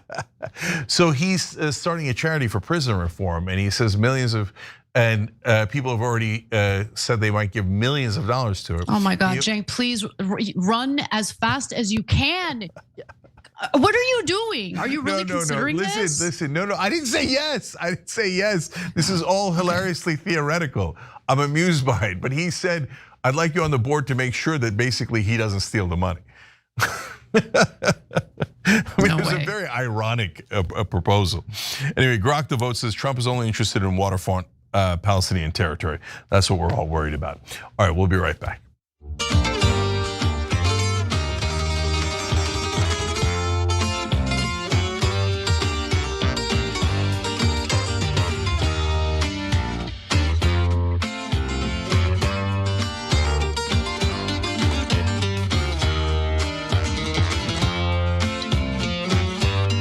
Back on TYT, Cenk and Anna with you guys. More news. So let's talk about Trump's latest pardon, which kind of looks like a little bit of self-dealing, but who am I to judge? You're the ones who should judge. I'm just here to give you the information. So let's get to the details. President Donald Trump has pardoned Binance founder Changpeng Zhao, and it does appear that the president's own financial interests spurred the decision in the first place. So according to the Wall Street Journal, a pardon will likely pave the way for Binance, the world's largest crypto exchange, to return to the United States after the company pleaded guilty in 2023 to violating US anti-money laundering requirements and was barred from operating in the country. Now, the Justice Department imposed a record $4.3 billion fine and burdensome oversight on Binance, which the department said had become a colossal money laundering hub through which sanctioned groups and criminal organizations laundered billions of dollars in illicit funds. So this pardon may essentially permanently end the Justice Department's 3-year monitorship of Binance. And that was set up to essentially ensure that the company complies with US financial crime laws. So this pardon could make that go away entirely. But there is a separate monitorship being carried out by the Treasury Department that will likely remain intact, although it remains to be seen if that's true. We'll see how that plays out because Trump could decide to just end that. But here's the most important part. Why is Donald Trump pardoning him? What's going on here? Well, Binance has spent nearly a year pursuing a pardon for Zhao, who left prison in September. He served about 4 months, a 4-month sentence for related charges to the money laundering issues. Earlier this year, the company hired a lobbyist by the name of Chess McDowell to help pursue a pardon. And Zhao has also been making some significant efforts to boost the Trump family's crypto company. I think that has a lot to do with this pardon decision. Since Trump's election, Binance has been a key supporter of his family's World Liberty financial crypto venture, a business that has driven a huge leap in the president's personal wealth. In fact, this is probably the most shocking part of this entire story. But apparently World Liberty has generated significantly more income for the Trump family in the past year than their property portfolio has annually. Isn't that crazy? No, it's the most obvious thing in the world to me. And partly because I've told you all along, he can't make money if his life depended on it, right? And so he's been bungling through about $800 million, $400 million he got from his dad, and then $400 million he got from his second dad, Jeff Zucker, who had him host The Apprentice. And he's been burning through that money through 6 bankruptcies, et cetera. But when they set up the crypto scam, I was like, oh, for F's sake. So now he's gonna become a billionaire just through corruption. And totally. That's exactly. And by the way, and to be fair to Trump, that is what he's really good at. Let me give you one more detail here. So apparently Binance has delivered World Liberty's first big break this spring when it accepted a $2 billion investment from an outside investor paid in USD1. Binance has also incentivized trading in USD1 across platforms it controls. So clearly, there are some very real favors being made for Trump, helping him essentially, him and his family members to profit off of this. And the added layer to it is the fact that Zhao is also very close, apparently they're buddies, with World Liberty's co-founder, Zach Witkoff. I'm sure that last name sounds familiar because it's actually run by Steve Witkoff's son, Zach. And in addition to that, the Wall Street Journal reported earlier that Binance first reached out to Trump allies last year, essentially offering to strike a business deal with the family as part of a plan to return the company to the United States. Because remember, due to that money laundering case, they weren't allowed to operate in the United States. So not only do they want Zhao to be released, on top of that, they want to be able to operate in the US, and representatives of the Trump family have in fact held some talks to take a financial stake in the US arm of Binance. It's just such an incredible story, Jake. Yeah, so the Justice Department basically that was had gone after Binance had overwhelming evidence. That's why this gentleman here, Zhao, pled guilty. So he definitely did it. And so what did they do? So they were helping shadowy figures, criminals, potentially terrorists, finance their operations, and they were helping them money launder.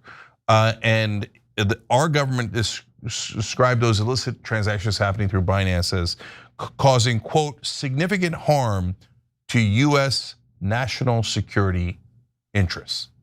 Significant harm. But they are not terrorists, and they get a pardon, and they're free to do business as long as they're funneling money to Trump's enterprises. But if you write an op-ed against Israel, terrorist. You do a pro-Palestine protest, terrorist. You do any kind of protest these days that the American government or Palantir or Larry Ellison doesn't like, terrorist. You actually help money launder for some of the worst people in the world that significantly harms our national security. Oh, you gave money, funneled money to Donald Trump's crypto scam. You're free to go. Yeah, you're totally right about that. But it's important to also provide what the Trump administration has to say about this. For instance, Trump recently indicated to advisors that he was sympathetic to arguments of political persecution related to Zhao and others. Sure. Because Trump is he's well known. He's actually known worldwide for being concerned about, political persecution and wanting to help people who have been victimized by that.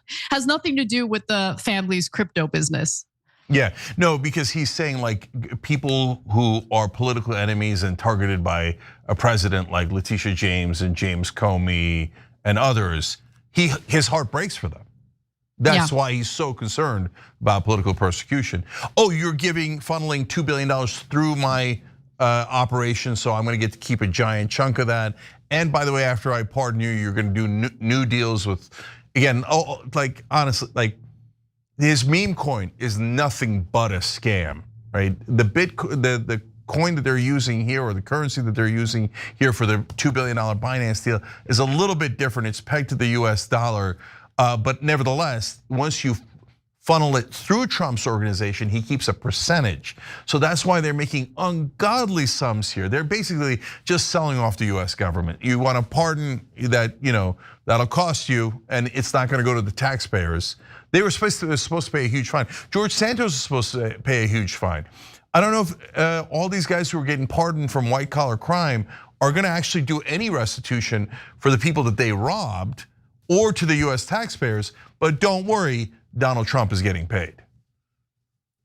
All right, let's take our final break, and when we come back, we've got a lot more to get to. I want to give you an update on that DeCarlos Brown Jr. case, and if we have time, we'll talk a little bit about Amazon's plans to essentially cut a huge portion of their workforce and replace them with bots. We'll be right back.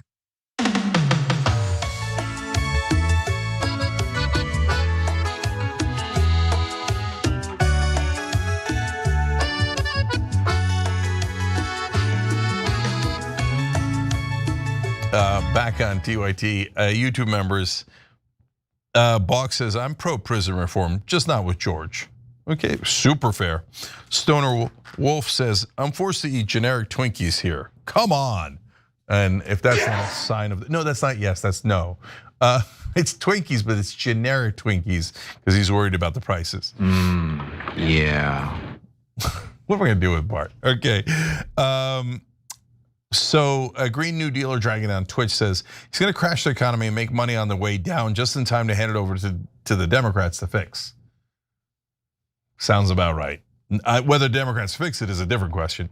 Microgram says, Marjorie Taylor Greene saying these things just highlights how out of touch the Democrats are. Yeah, they should be the ones saying these things, and as loudly and clearly as she is. Agreed. Gal471 says, Marge sounds like she's parroting Cenk now, LOL. No, but that, guys, she's not parroting me, but that goes to the point that I've been making all along.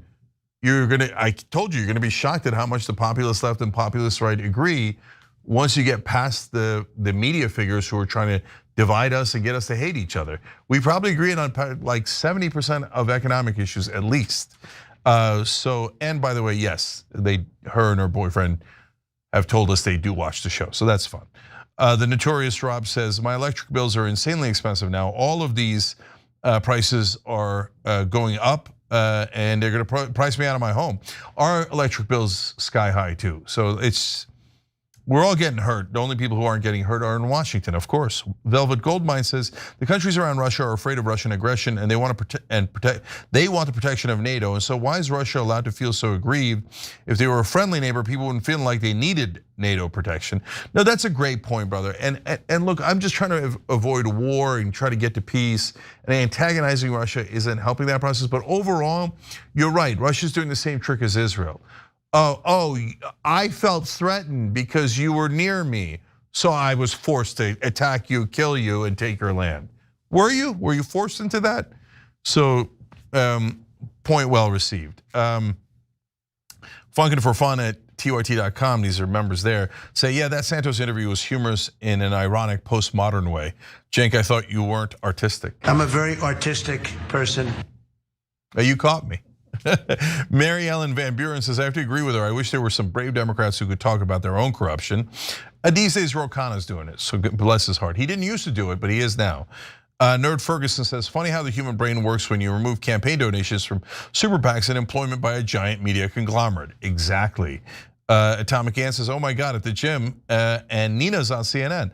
That's awesome. Nina Turner also going to be on the Young Turks tomorrow, her and John in the first hour.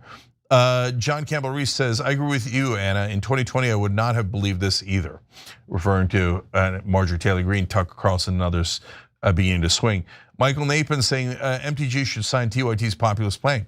Maybe, and maybe we can ask her. She already signed on to that Ro Khanna bill. She's the first, by the way, only member of Congress that we and you guys have asked to sign on to the bill that said yes. The others are hemming and hawing and trying to find excuses. She's like, lower drug prices. Yeah, I'm in. Okay. How's that for simple?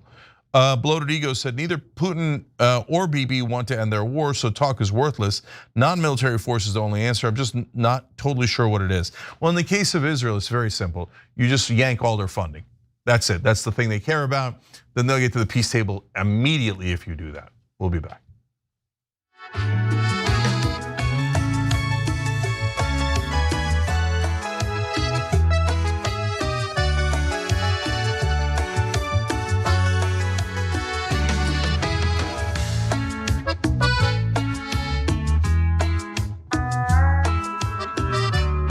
All right, back on TYT, Cenk and Anna with you guys.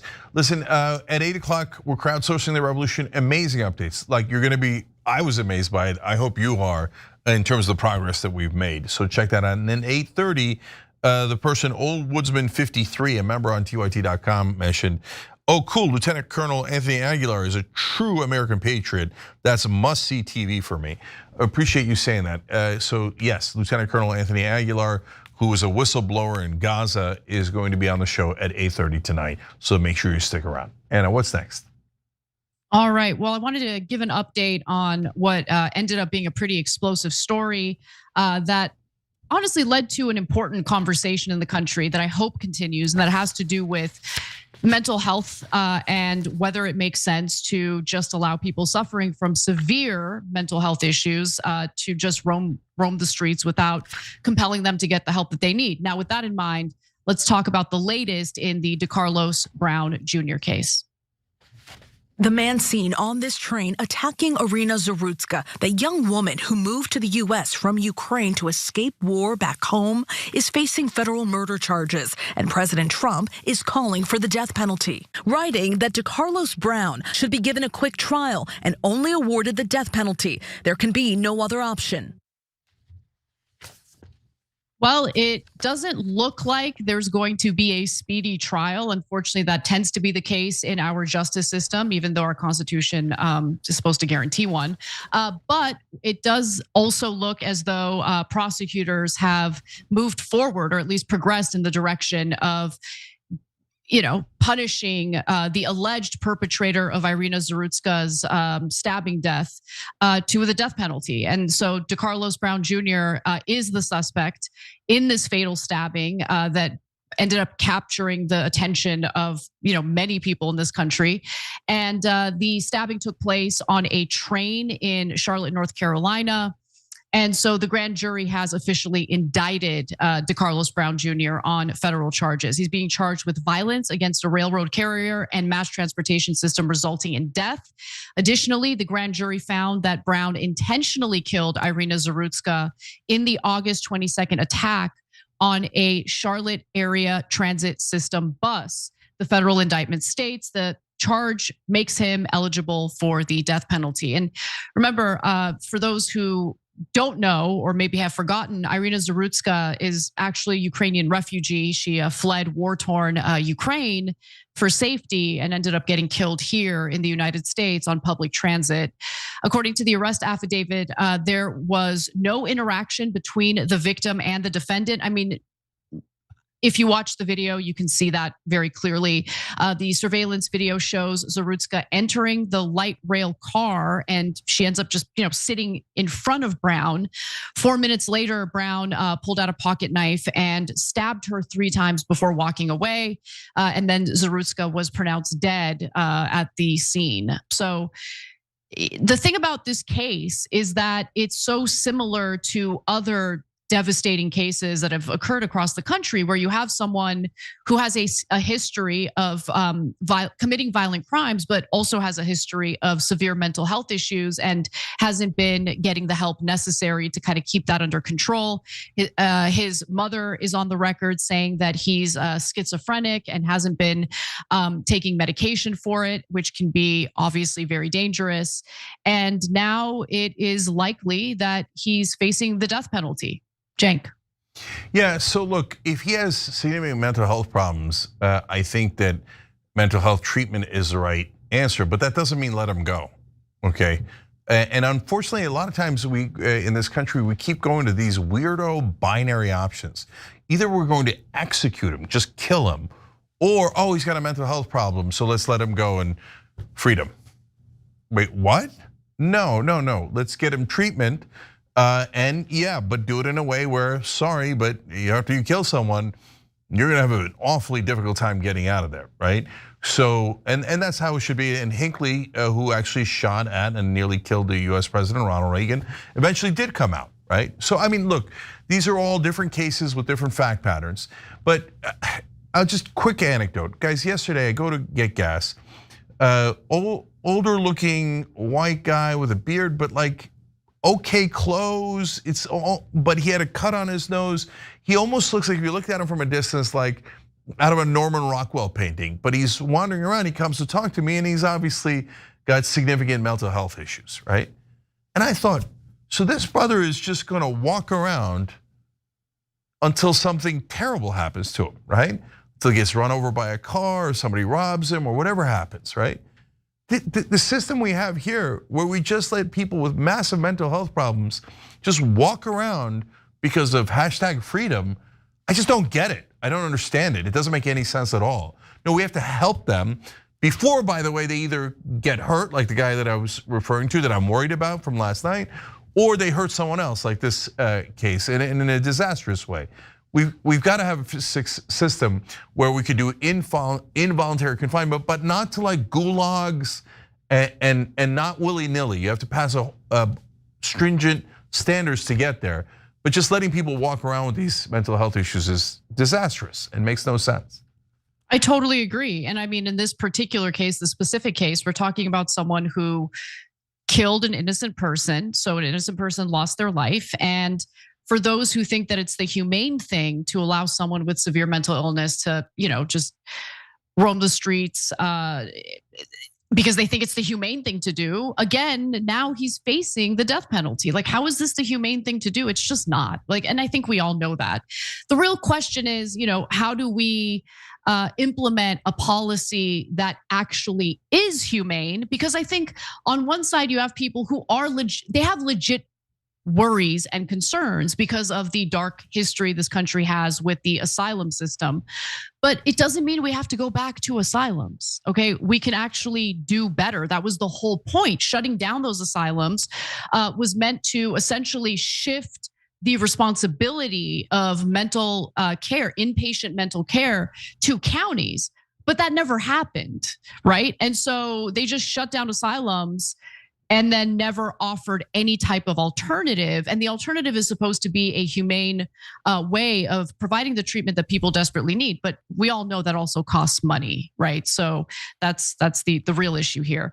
Now, as much as people want swift justice in this case, it doesn't really appear that it's going to come as fast as people would like. So Brown was scheduled to have a Rule 24 court hearing on October 16th, meaning a hearing determining whether the state would pursue the death penalty. But according to court documents cited by local news outlets, this hearing has now been delayed until April 2026. That's the other thing that never gets discussed when it comes to our broken criminal justice system. Just the fact that we are overwhelmed, I guess, and there really aren't any speedy trials unless someone is just kind of willing to plead guilty and take some sort of deal.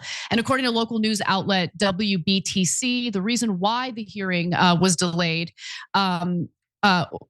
was redacted, but many believe it's due to the state of his mental health.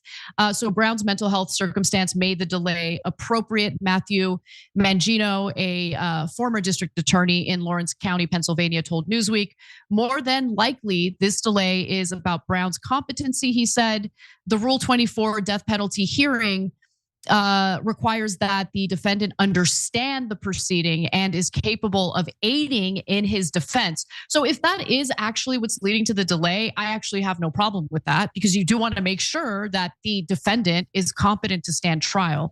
I think that's the right thing to do here. But considering the abundance of evidence that he did in fact carry out this murder or this manslaughter, it's not looking good for him. Yeah, no, there's a lot of attention to this case, so he's in a world of trouble. But delaying it so that they can determine whether he's competent to stand trial is very normal. That's usually how things work in America. So this trial will be somewhat politicized, but again, he definitely did it. That's not the question. The question is, yes, but what are we going to do with him? Right. And what do we do to prevent this in the future? That's the bigger question. Yep, yeah. Exactly. All right, let's talk a little bit about what we can look forward to when it comes to the labor market in the United States. This morning, concerns that Amazon, the second largest private employer in the country, is planning one of the biggest workplace transformations in modern history. One of the things that we've been proud of over our 10-year history is the ability to develop robots that work well alongside people. It comes amid growing fears of technology replacing human workers. The so-called godfather of artificial intelligence has been sounding the alarm. If I worked in a call center, I'd be terrified. If I was someone like a legal assistant, a paralegal, they're not going to be needed for very long. For mundane intellectual labor, AI is just going to replace everybody. Well, artificial intelligence absolutely has already been a disrupting force in the job market, and it's expected to get a lot worse, especially with some of the announcements that have been made by Amazon. Now, Amazon's US workforce has more than tripled since 2018 to almost 1.2 million people. And they are expecting to essentially shed more than 500,000 jobs. So let me tell you how. Amazon's automation team expects the company can avoid hiring more than 160,000 people in the United States. It would otherwise need by 2027. That would save about 30 cents on each item that Amazon picks, packs, and delivers to customers. The question is, will they have customers when people are unable to make an income due to artificial intelligence? I don't know. Let's tell you more. Now, executives told Amazon's board last year that they hoped robotic automation would allow the company to continue to avoid adding to its US workforce in the coming years, even though they expect to sell twice as many products by 2033. So again, that would translate to more than 600,000 people who Amazon doesn't hire because they don't need to. They've been replaced by artificial intelligence, but they do plan to hire 250,000, 250,000 people for the upcoming holiday season. It's unclear how many of those roles would be permanent. I would venture to say not many of them. What do you think, Cenk? Yeah, just the holiday season, they always hire temporary help. That doesn't mean anything. That's very normal. That's just them trying to cover their ass. I think super interesting fact coming out of the story is apparently your job is worth about 30 cents per item. Okay, so now we know that interesting fact if you're a blue collar worker working for Amazon or one of these other companies. So by the way, I would rather have everyone in America have a job and pay 30 cents more per item. And you're not going to be able to afford that item 30 cents or otherwise if you don't have a job. So, okay, now the most devastating parts. This AI Nakba is coming, and people are not prepared for it. None of the politicians are. They haven't made any preparations at all, and it is going to be far more devastating than anyone realizes. So that every once in a while, people will give warnings, like the creator of AI in the first place, me, whoever else, right? And those warnings are completely ignored. Why am I positive that this is going to be a collapse in terms of the job market, which then is going to lead to obviously a catastrophic economic collapse, is because this is inevitable. I know business, I know math, and so when you tell a giant corporation that is publicly traded on the stock market, you could make more money by doing X, unless X is illegal, and sometimes even if it is illegal, they will do X, period. End of question. In fact, if they don't do X, they will be fired. They have a fiduciary responsibility to maximize profit. And if the first guy doesn't do it, you remove that CEO and you bring in the next CEO. So is Amazon going to be cutting their jobs drastically over these next set of years because they can? Yes, obviously. Sometimes I read these articles and they make it seem like it's like, oh, they might or they might not. And Amazon puts out a statement, oh, don't worry, we're hiring seasonal help, right? Guys, absolutely inevitable. There is no publicly traded company that can cut costs and doesn't do it. So they're gonna take out a huge chunk of their workers, but of course this isn't just about Amazon. Amazon's just symbolic. That's gonna be a wave that hits that industry, guaranteed. That is a very AI prone industry. So UPS, Walmart, many others that are affected by that. And then of course, almost all other industries. You saw there, again, the original founder talking about how the white collar jobs are in a lot of trouble, like paralegals and others. Middle management is in huge trouble. So we're gonna lose an unbelievable percentage of the jobs in this country. And then people think, oh no, the stock market, it's AI and we're gonna have a new beautiful future. Yeah, but the guys that lost their jobs are not going to be part of that future. They're like, oh, we're creating jobs, 8 jobs for people that are great at nanotech or something. How is the Amazon driver or factory worker gonna learn nanotech technology overnight?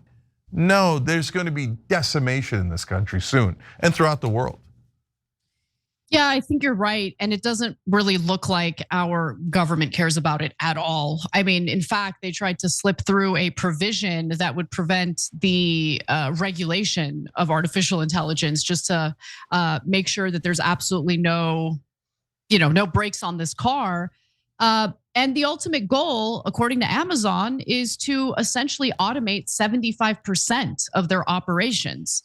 But by the way, they don't want people to think that's bad, to your point. And so they're using all sorts of hilarious euphemisms as if we're all stupid and we can't figure out what's going on here. The documents contemplate avoiding using terms like automation and AI when discussing robotics, and instead use terms like advanced technology or replace the word robot with cobot, because that makes it better, which implies collaboration with humans. Oh my God, these like corporate brained idiots. Like, I love it so much. They're they're destroying everything, but they're idiots. Yeah, no, Anna, they're dobots, dork robots. They totally are. Yeah. So if you rename it, it's okay, because before it was torture and that was terrible and disgusting and illegal, but now it's enhanced interrogation, so it's totally okay. And so same thing here. Before it was AI that's definitely going to take your job. No, it's now advanced technology that's definitely going to take your job. Guys, did you hear what she said? 75%. They're going to fire eventually 3/4 of their workers. And so is the next company and the next company. That's a Nakba is a catastrophe, okay? An AI Nakba is coming straight in our direction. And the politicians are so short term.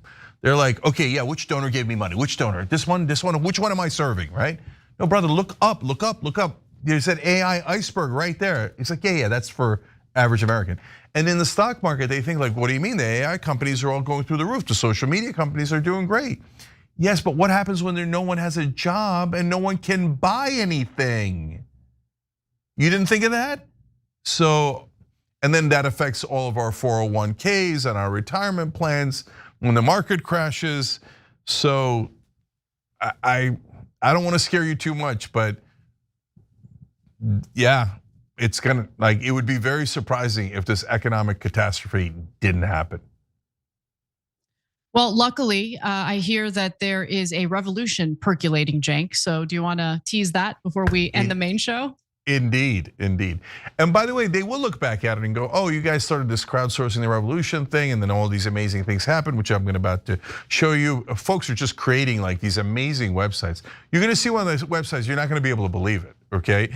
So why did we have to start that? Because the corruption is so bad, the money in politics and all the effects of it, that they're not looking out for things like this AI catastrophe, and they're not looking out for any of us. So it's the left and the right coming together in the center, all of us coming together against the establishment. We're gonna do that next, so make sure you stay here for those amazing developments. And then after that, we do our interviews oftentimes, and tonight, Lieutenant Colonel Anthony Aguilar, an American hero who's a whistleblower in Gaza. So stay right here, and we'll do the revolution next.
All right, guys, welcome to the revolution. Left, right, center, all getting together to try to take our government back. We're doing it in a lot of different ways. So one of the ways is we want to stop funding Israel. I'm not going to spend a lot of time on that today. I have amazing websites to show you that people created. Well, actually, one of them is about Israel. The other one is about corruption overall. But I want to ask you guys to do a bunch of things because I did, and you guys created amazing websites. Again, I'm going to show that to you in a minute. So we had a thought today about church cam. So there's a church in Gaza that had, I forget now if it's 700 or 800 Christians that were huddled up inside throughout the war. I don't know if they're still there because of the kind of ceasefire that has happened, kind of peace deal that has happened in Gaza.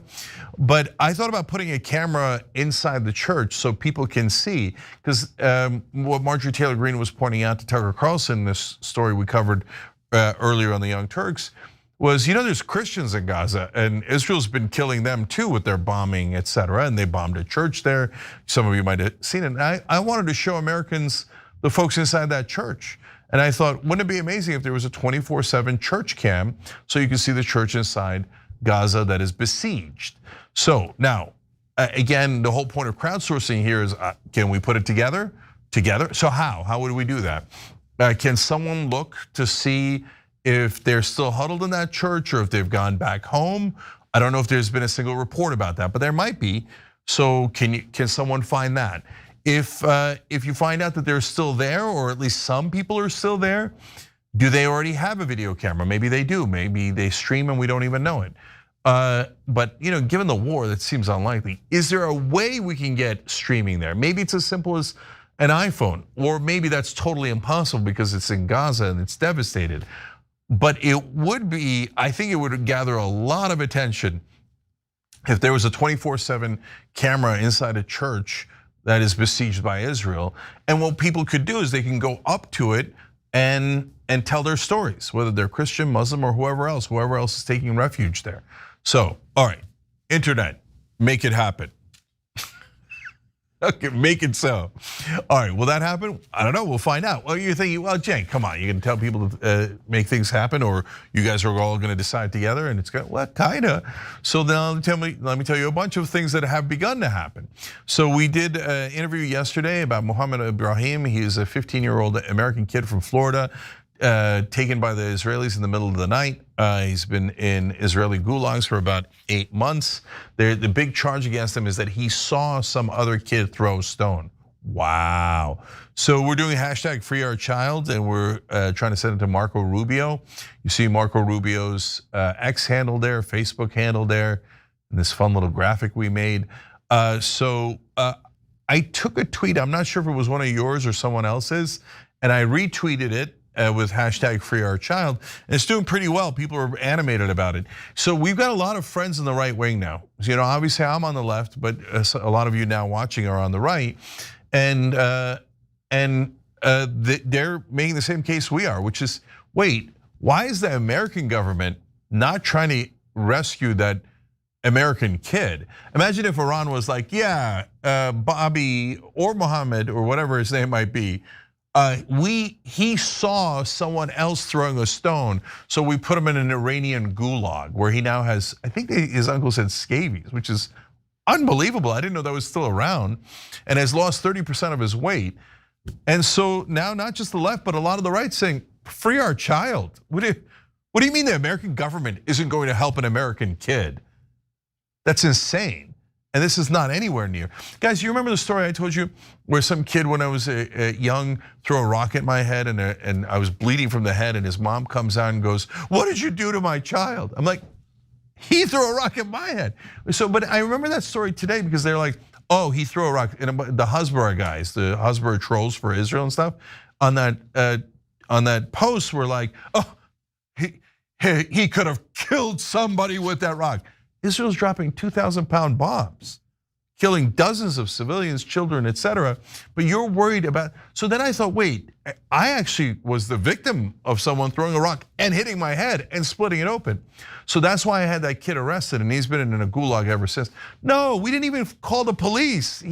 Like 8 months in these prisons in Israel where they torture people. They recently returned dead bodies with obvious torture, almost rubbing it in their face. Yeah, if you get arrested, we're gonna torture you in these prisons.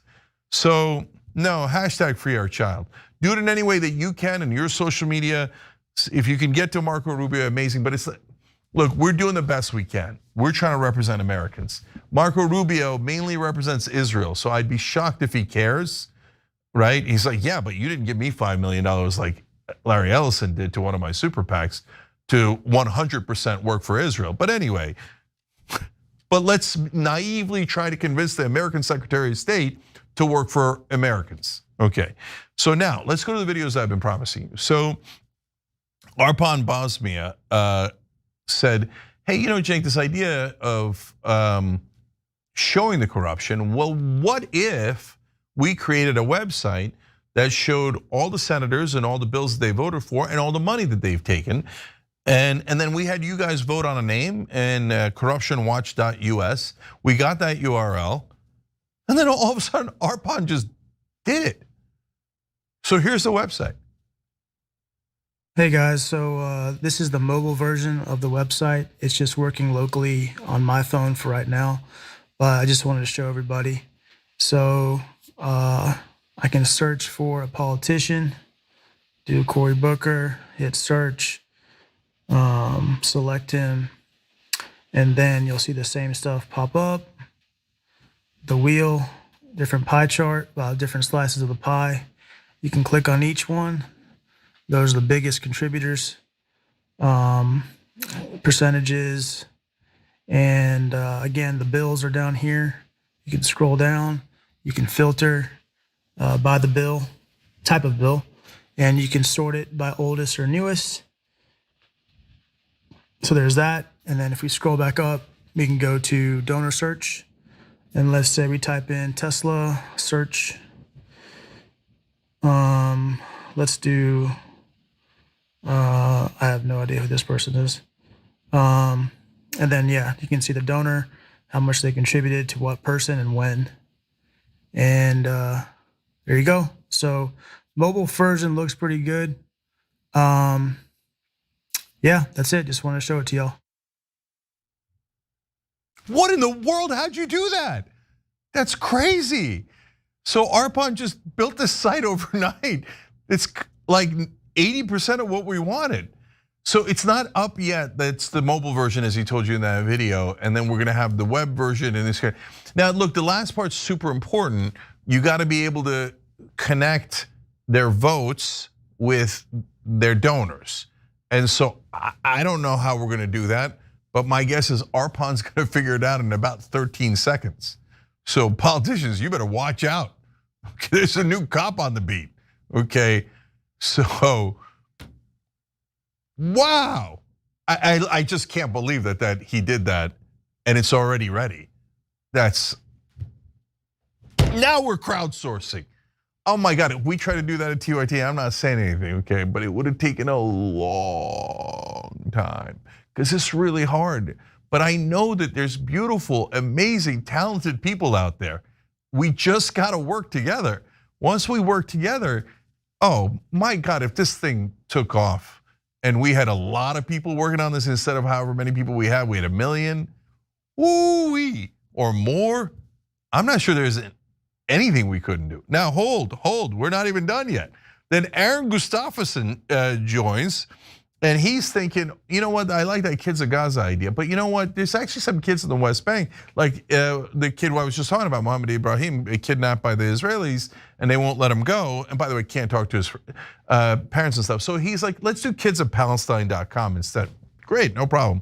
And kidsofgaza.com also redirects to there now. So we also got that URL, it's up now. And so they started adding kids, and there they are. So then you click on, there's Mohammed Ibrahim. That's his picture, tells the story. And by the way, it shows you can actually share. For now, I think it's just emails. You could create a new profile, you could fill this out. Now, if we get this to enough Muslim Americans, Muslim American organizations, and some of you had an idea of reaching out to Palestine Children's Relief Fund, and we have reached out to them. We'll reach out to other groups, and maybe they could start to fill these things in. And then we'll do fact checking as we go too. How are we gonna do that? I don't know. Arpan and Aaron are gonna figure it out. Or a new Arpan and Aaron, and these amazing folks that are in the audience. So there's kidsofpalestine.com. It's begun, it already exists. You can go to that website and you can start looking through the kids. I don't know, I'm just blown away by how amazing you guys are. So if you're building something tangible like that, then you got to communicate directly to our community director, which Aaron and Arpan have. And you do that by emailing hope@tyt.com. This comes out of Operation Hope. So hope@tyt.com. Now, meanwhile, people have been sending in ideas, and we've got progress on those, and I wanted to add to the progress. I'm gonna tell you about that too, but hold. Now here comes Jeff Hurd, another American hero. No, I'm sorry, not Jeff Hurd. That's the representative, not a hero yet. James Margadent. So James is the American hero who's like, oh, I just heard Representative Jeff Hurd on NPR, so why don't I reach out to him? So he does this. Representative Jeff Hurd, I heard your NPR interview this morning. So first, actually, this is the backstory. Representative Hurd had an interview on NPR this morning on October 22nd, where he was talking about the shutdown. When asked about the Republic solution to the impending health crisis, he had a number of suggestions, one of which included lowering drug prices. So I reached out to him via Facebook and Twitter, and this is what he wrote to him, I believe on Twitter, and on X. At Representative Jeff Hurd, I heard your NPR interview this morning. You talked about lower drug prices. I urge you to co-sponsor HR 3493, the Global Fairness in Drug Pricing Act. So guys, if you can, look at that handle. You could pause it there and go share that tweet. See, there he is, James, and sorry, James, I got the same issue, but tough to pronounce your last name. And like it, share it, ask Representative Jeff Hurd. We heard you're in favor of lower drug prices, fantastic. By the way, we did this with Marjorie Taylor Greene and she said yes, and she co-sponsored. One of you guys, Sean, I believe, yesterday sent in a video of him politely asking Representative Debbie Dingell, who's a Democrat. And so I love it. Representative Marie Newman was on here and she said, go to the district office and ask them in person. If you need to, wait around for the congressman or wait around for a staffer that can make sure that they get what you're trying to tell them. And if you need to, we were kidding around, but kind of real. If they're not going to talk to you, you have every right to be in that district office. Go grab lunch and have it at the district office. Start to participate in democracy. That's what we're trying to do here. I love it. All right, you guys are even better than I imagined. So now, I mentioned the ideas part, and we're doing that at, so if you go to tyt.com/hope, that's gonna give you a lot of the things that we're working on. There's the where you can submit the ideas. There's the lower drug prices bill there. We'll get Kids of Palestine up soon. When you click on the ideas one, that brings you to tyt.com/ideas. What we've started to do is filter up the top ideas based on likes and replies and different metrics that we're using, okay? So I was looking through those ideas and there was a bunch of good ones. So let's start with eclectic miscellanea. He said, create a list of TYT viewer accounts on X. And with each of these, oh, by the way, sorry. Go back, and I'm gonna need help with each one of these. But so this is the Operation Hope page. This is when you click on ideas, it shows you those, that's the list of the top ideas. And then on the right is the link. You click on the link and it brings you to the part of the discussion board where that is. And what I want you to do is I want you to go there on the ideas that you like and build a movement within that post by replying to it. So I did it a couple of times today. I'm gonna show you that in a sec. But first, let's go to Eclectic's idea. Create a list of TYT viewer accounts on X, etc., who are actively participating in Operation Hope actions. I can definitely help, but it's probably more effective if it's a list on TYT's account. It'll make it easier to follow fellow Hope-hopers, it's a new fun word or phrase, and retweet/reply to their posts to amplify them. For example, if there are 50 accounts on the list, I could follow them and repost their actions and vice versa. Okay, that's a great idea for organizing. Now, again, I'm not the tech guy, so I'm not sure how you form that group. So find Eclectic's idea at tyt.com/ideas. And if you know, or you could also put it in the chat, you could also email us, etc. But begin to communicate with one another. If you know how to set up groups on X, on Instagram, on TikTok, and can use those groups to amplify these messages, it would make a world of difference. Because we can start with 50 and work our way up to 500, 5,000, 5 million, and then that could have enormous social media impact. But you're gonna need to, again, help me with the tech on how do we set up a group? How do we all work together on those platforms? If we solve that one, that will be huge because folks listen to social media, especially when there's big movements in social media. So love it, Eclectic, way to go. So Brandjan then had an idea to boost content creators putting out aligned messaging. So this one's got challenges too, but let's roll through this one. They say, since Israel's paying content creators to spread their propaganda, why can't we boost good content creators to counter? Like TYT says often, following, liking, sharing costs nothing but helps tremendously. Why can't we vet out and crowdsource a database of some informative content creators that are doing the good work of keeping us informed on certain topics and help them out with simple boosts of our viewership, which also supports their efforts in meaningful ways?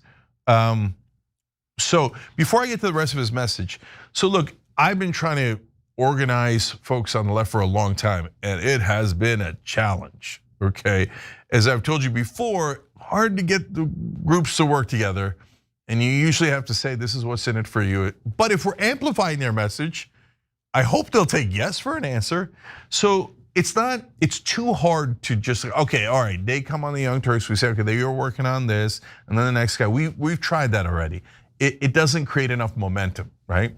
But maybe we can create enough momentum if we, again, organize groups on social media, then we find the people that are doing good work, bring them together. So how are we going to bring them together? I don't know. That's why you should find Brandjan's idea on tyt.com/ideas, go in the reply section and begin to help us figure out how do we do that. So let me continue with his message, and then I want to give an idea about that. Well, he gives an example. So one content creator that comes to mind is a guy that goes by Nico, stalking the Capitol on TikTok. He rates members of Congress by how they raise their campaign funds, how much stock they own, etc. I'm not sure about his metrics or sources, but he seems to be spot on with TYT's assessments of the same people in Congress. Also, his videos start out with, is your member of Congress a piece of crap? Let's find out. I already like it.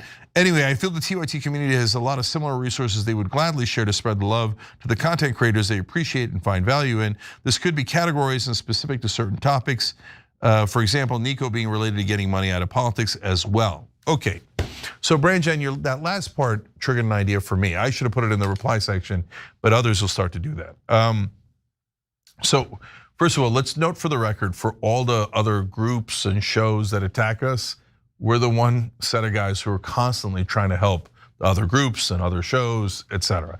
So in this case, maybe we start to create categories. So we have a money out of politics category, again at tyt.com/ideas, and there you say, okay, here's the money out of politics group, and this brother Nico, which by the way, already you're doing good work because I didn't know about Nico, now I know. So Nico's doing good work on money out of politics. Who else is? Wolfpack is, Represent Us is, those are groups. American Promise, I believe, is another good group that is doing it.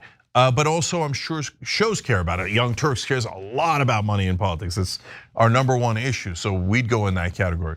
I'm sure there are shows that care a lot about Gaza, so Dave Smith's show, Glenn Greenwald's show, etc. And then the second layer of that, after we list the shows and groups, will be, okay, now let's brainstorm about how to put them together. Again, if all this stuff begins to work, and it is beginning to work, maybe we create miracles here. All right, so, and the way to do that is not through us, but through you guys. So now, somebody had a question, DV Valaza, about chanting Free Palestine. So I had said, hey, we should do this at music events and sporting events. We should all chant throughout the country, free, free Palestine, and get attention. That's a good way to get attention because there's a lot of people sympathetic to it, and cameras everywhere at these events. And if it started getting publicized, which I think that if you got some big loud chants at sporting events and rock concerts or any kind of concert, imagine at the Philharmonic or at the ballet or the opera, they start chanting free, free Palestine. Would be amazing. And it would go all over media. So they wrote in, Cenk made a comment the other day about chanting Free Palestine at every sporting event. How do we get that trend started? I'm not a student, but I go to many D1 basketball games. The student section has so much energy. I would love to see that happen. By the way, great ideas. At college games, you're likely to get very loud chants and very good. And then of course, at least Stefanik will call together congressional hearings to call you all anti-Semites. But good news, you can't arrest a stadium full of people. Okay, which one did it? They all did it. Anyways, every time the stadium is silent before the national anthem, I just want to scream, "Free Palestine." Of course, I'm way too scared to do that. The past 2 seasons, I was hoping athletes would take a knee for the cause. Since our country was supplying most of the weapons that destroyed Gaza, that would make me proud. Okay, so then I wrote in the reply section, as I'm telling you guys, you're right. My suggestion is too vague. So let me propose a specific time. Your point about the national anthem triggered the idea for me. You can't do it before the anthem because if it crosses over into the anthem, people will be pissed and it'll be counterproductive. So how about we do it right after the applause for the anthem? Make sure the anthem is finished, let people have a moment to applaud as they usually do, and then immediately start chanting, "Free, free Palestine." Let them hear you in Jerusalem, in Tel Aviv, in Washington, and in Gaza.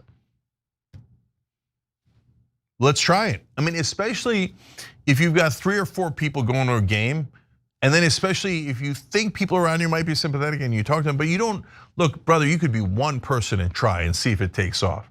But if you get a little bit of, and especially if you got a group though, and you all do it, then it's more likely to take off. And once the first one takes off, boom, the whole country's gonna be doing it.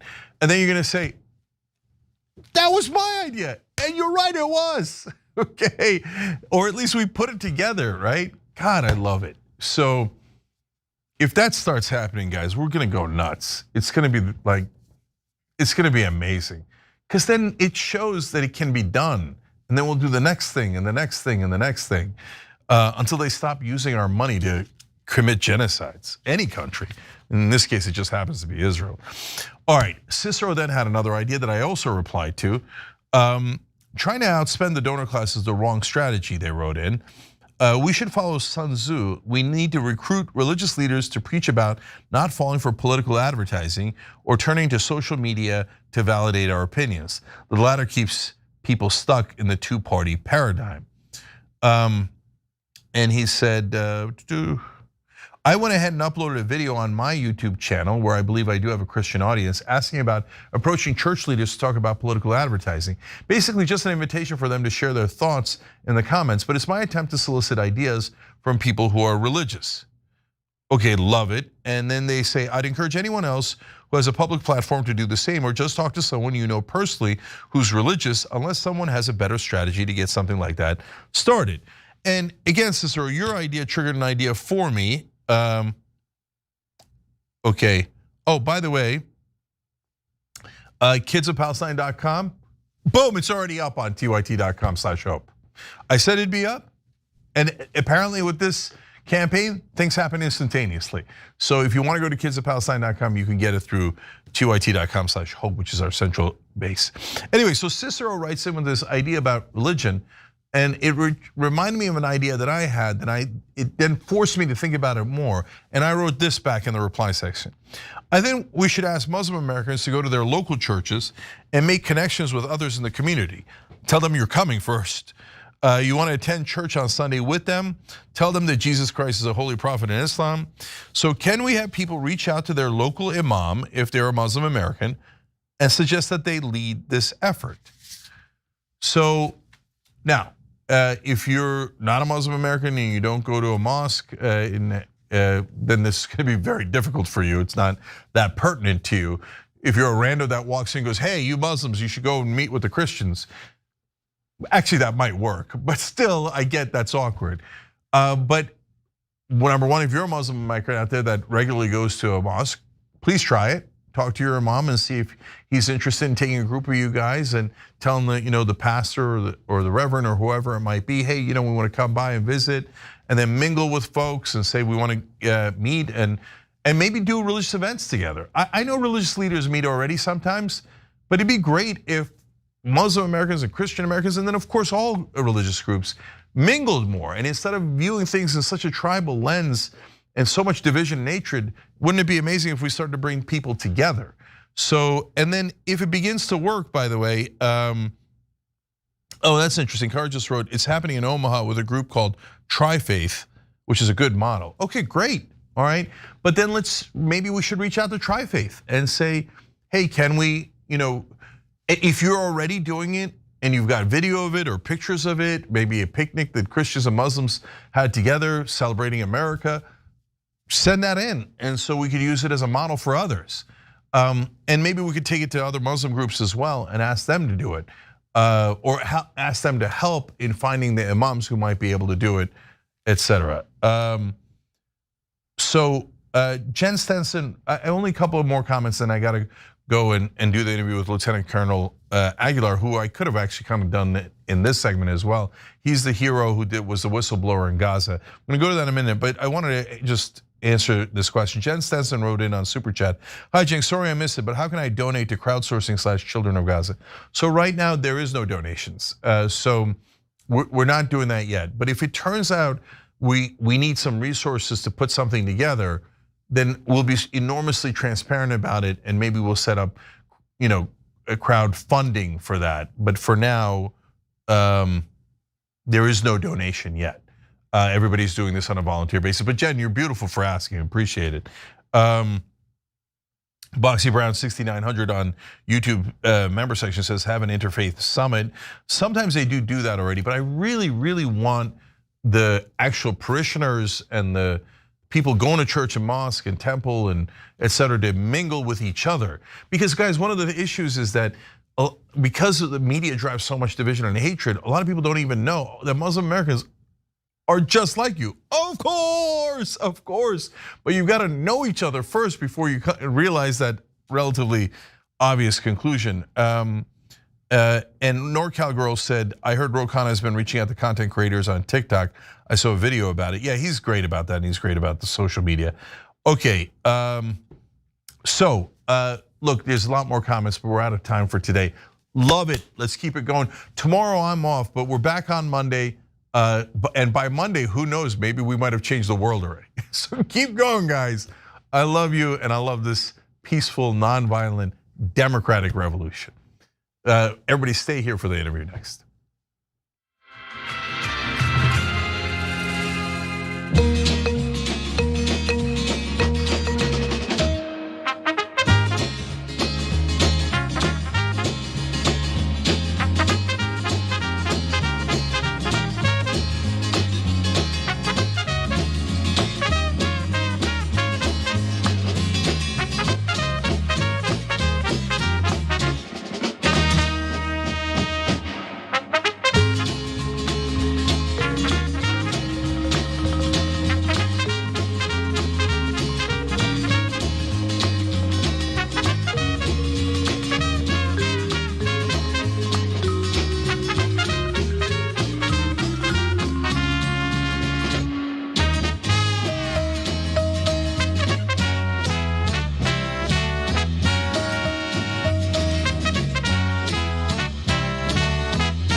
All right, joining us now is retired Lieutenant Colonel Anthony Aguilar. He's a whistleblower in Gaza. He worked at the Gaza Humanitarian Foundation and reported on some of the atrocities that he saw there. And he joins us now. Lieutenant Colonel, good to see you. It's a pleasure. Thank you for having me, and it's an honor to be here. Long-time listener, first-time caller. Thank you, brother. Appreciate it. And Anthony was also a U.S. Army Green Beret. Anthony, tell us, what did you see when you went to go work there in Gaza? So what I witnessed in Gaza firsthand is a genocide. It is a systematic, planned, to detail genocide, forced displacement of the population, implementation in widespread disease, starvation to the point of far-reaching famine, infanticide, directly, specifically killing children, lack of baby formula or targeting them with munitions, theriocide, killing of animals and the spreading of disease of rabies amongst the animal population to spread it to the human population. They are enacting a genocide in every imaginable way, and it is by design. It is being implemented by design, and the United States is complicit. And I witnessed this firsthand in GHF, or Gaza Humanitarian Foundation distribution sites, which are closed now, where unarmed, starving Palestinians were drawn to these sites with the promise of food, who, while they were there, their homes were bombed and they would never go home if they survived. And the United States not only championed this effort, but promoted this effort, and through the Boston Consulting Group was part of this design in this effort. This is a genocide by definition and in execution. And we have to call it that. Yeah. So you go there, I assume originally thought, oh, we're going to feed these folks. And I don't know if you knew back then that they were starving. And when you got there, you talked about big picture just now, but give me a sense of what you saw your first day there, and when did you begin to realize, wait, this is not what we were told? So when I first got recruited by UG Solutions, which is a subcontract to the Gaza Humanitarian Foundation, specifically for the armed security of food going in, I knew that within Gaza that the population was starving. The United Nations, UNRWA, or the United Nations Relief and Works Agency for the Palestinian refugees, had been banned from going in. So regardless of the why or what behind that, which we now know was debunked, and that the why that they couldn't go in is non-substantiated, that they were quote unquote providing it to Hamas, that's been discredited by not only Israel but the United Nations, in that people were starving. That was a fact. And I felt that the United States going in to provide a joint effort with Israel and the United States, that it was being done in good faith, in line with humanitarian principles. Humanitarian aid and humanitarian assistance is not something that should be left to amateurs. It should be done independently. It should be done neutrally. It should be done impartially, and it should address the humanitarian need. Within my first day, the 24th of May, going into Gaza with the Israeli occupation forces to go to these sites to do an initial plan on how distribution would go, I immediately recognized that the sites themselves had been identified and built in engagement areas of active combat. Some may say, well, all of Gaza is a war zone. Take that as it may. There were areas where there were specific offensive combat operations, and these were those sites were built. That is a violation of the Geneva Convention, black and white. Noticing that and first bringing that up to the leadership, GHF, and representatives from COGAT, or the Coordinating Office of the Governance of the Territories, which is under the Ministry of Defense within Israel. Therefore, it became clear to me that there was a for-profit contract behind doing this. So that takes away impartiality, neutrality, and addressing the humanitarian need. On the very first day of distribution, the 27th of May, or excuse me, the 26th of May at distribution site number 1 in Rafah, 35 to 40,000 starving Palestinians rushed to the site, and we only had enough food for maybe 8,000. And as they came and rushed into the site, we were providing them with no water whatsoever. This is obviously concern to a starving population when, in addition to not providing water, you're only providing them with partial food items, dried goods that require water to cook. And we were providing no water. After that first day, thankful that I survived. And for anyone who thinks that the Palestinians that are seeking food have ill intent or want to kill us or are Hamas, on that day, with close to 40,000 people rushing onto a site with only about 24 Americans, they could have killed us all. They could have kidnapped and killed us all. And they didn't. They were there for food. And we didn't give it to them. And we didn't give them water. And when I brought this up to the leadership again, this is an issue. Water is not in the contract. Therefore, we will not provide it. The Gaza Humanitarian Foundation example of providing aid is a disaster. However, more so than it being a disaster, it was designed that way. Every day, starving Palestinians coming to these distribution sites, again, that no longer exist, scammering for meager amounts of food, crowding and rushing, being shot at by machine gun fire, controlled in their movement along corridors with artillery fire and tank fire. This is how the Israeli forces controlled movement of the population with machine guns, mortars, and tanks. Thousands died. Yeah. So at least 2,600 people died just trying to get food at these centers through the great work of Lieutenant Colonel Aguilar and others, but you've been an enormous part of it, brother. The Gaza Humanitarian Foundation is now gone. They scattered after the kind of peace deal, and they were apparently having financial issues, etc. And so, but Anthony, one of the things I was curious about is you talked about how folks were getting killed in those places, including some of the kids and some heartbreaking stories. Tell us about one of those, but then afterwards, who's doing the killing? Is it the GHF guys, the Israelis, and how did they interact? So to answer your first, actually, I'll answer the last one and go towards then finish off with this young story, the story of the young boy Amir. So the IDF and the UG Solutions American contractors who would work these sites worked hand in hand. Furthermore, the operations themselves, the distribution, the amount of food, the routes we would take, the times we would deliver, where we would deliver, how we would deliver, how long we would deliver, was all dictated by Israeli forces through this organization called Kogat. So whenever you hear about doctors and specialists and the UN wanting to go into Gaza or being blocked from Gaza, that's through Kogat. Kogat is that agent that does that. It's a specific office within Israel established to do that. So they work hand in hand, the IDF and the UG Solutions contractors, every day to coordinate. And it was more so than just a coordinating relationship. It was what I would call an adjacent unit relationship. So like in the military, if I'm in an infantry battalion operating in an area, there may be another battalion from another unit that's operating, doing a different mission, but we coordinate and we work adjacent to achieve the same mission.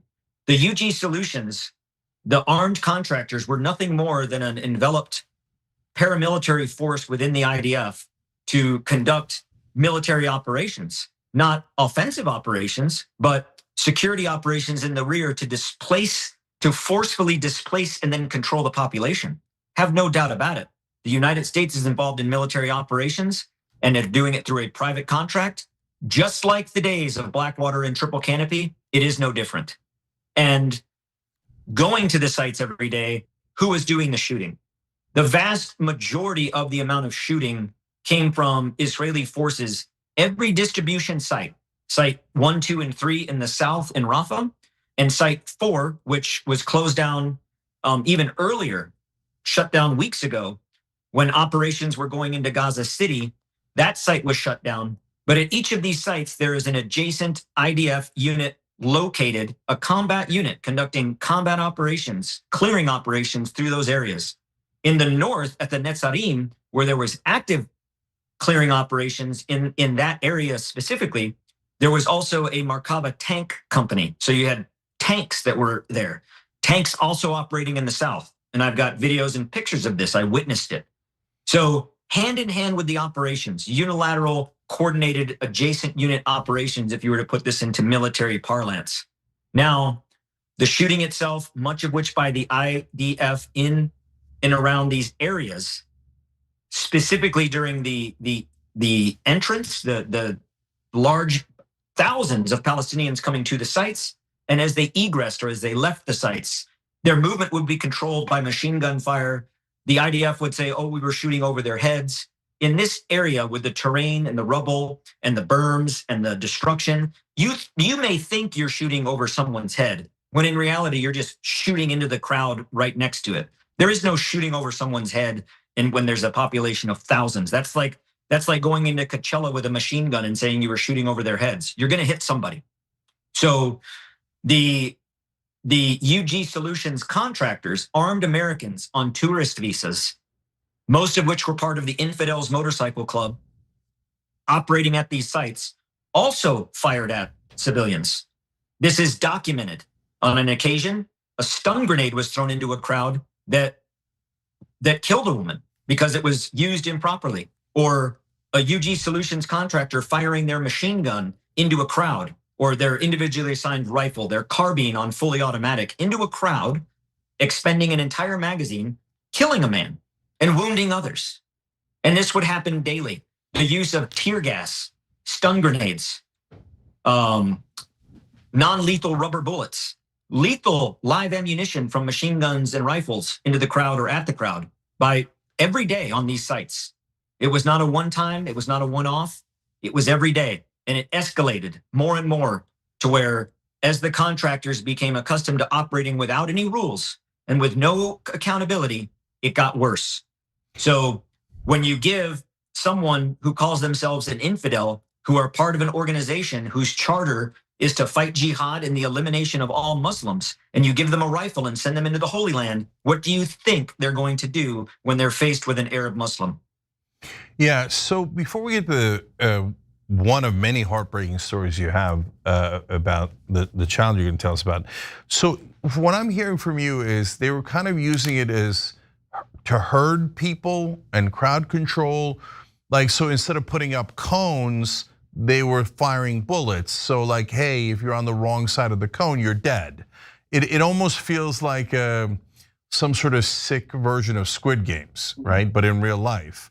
And so did you interact with the Infidel Motorcycle Club guys at all? And every day.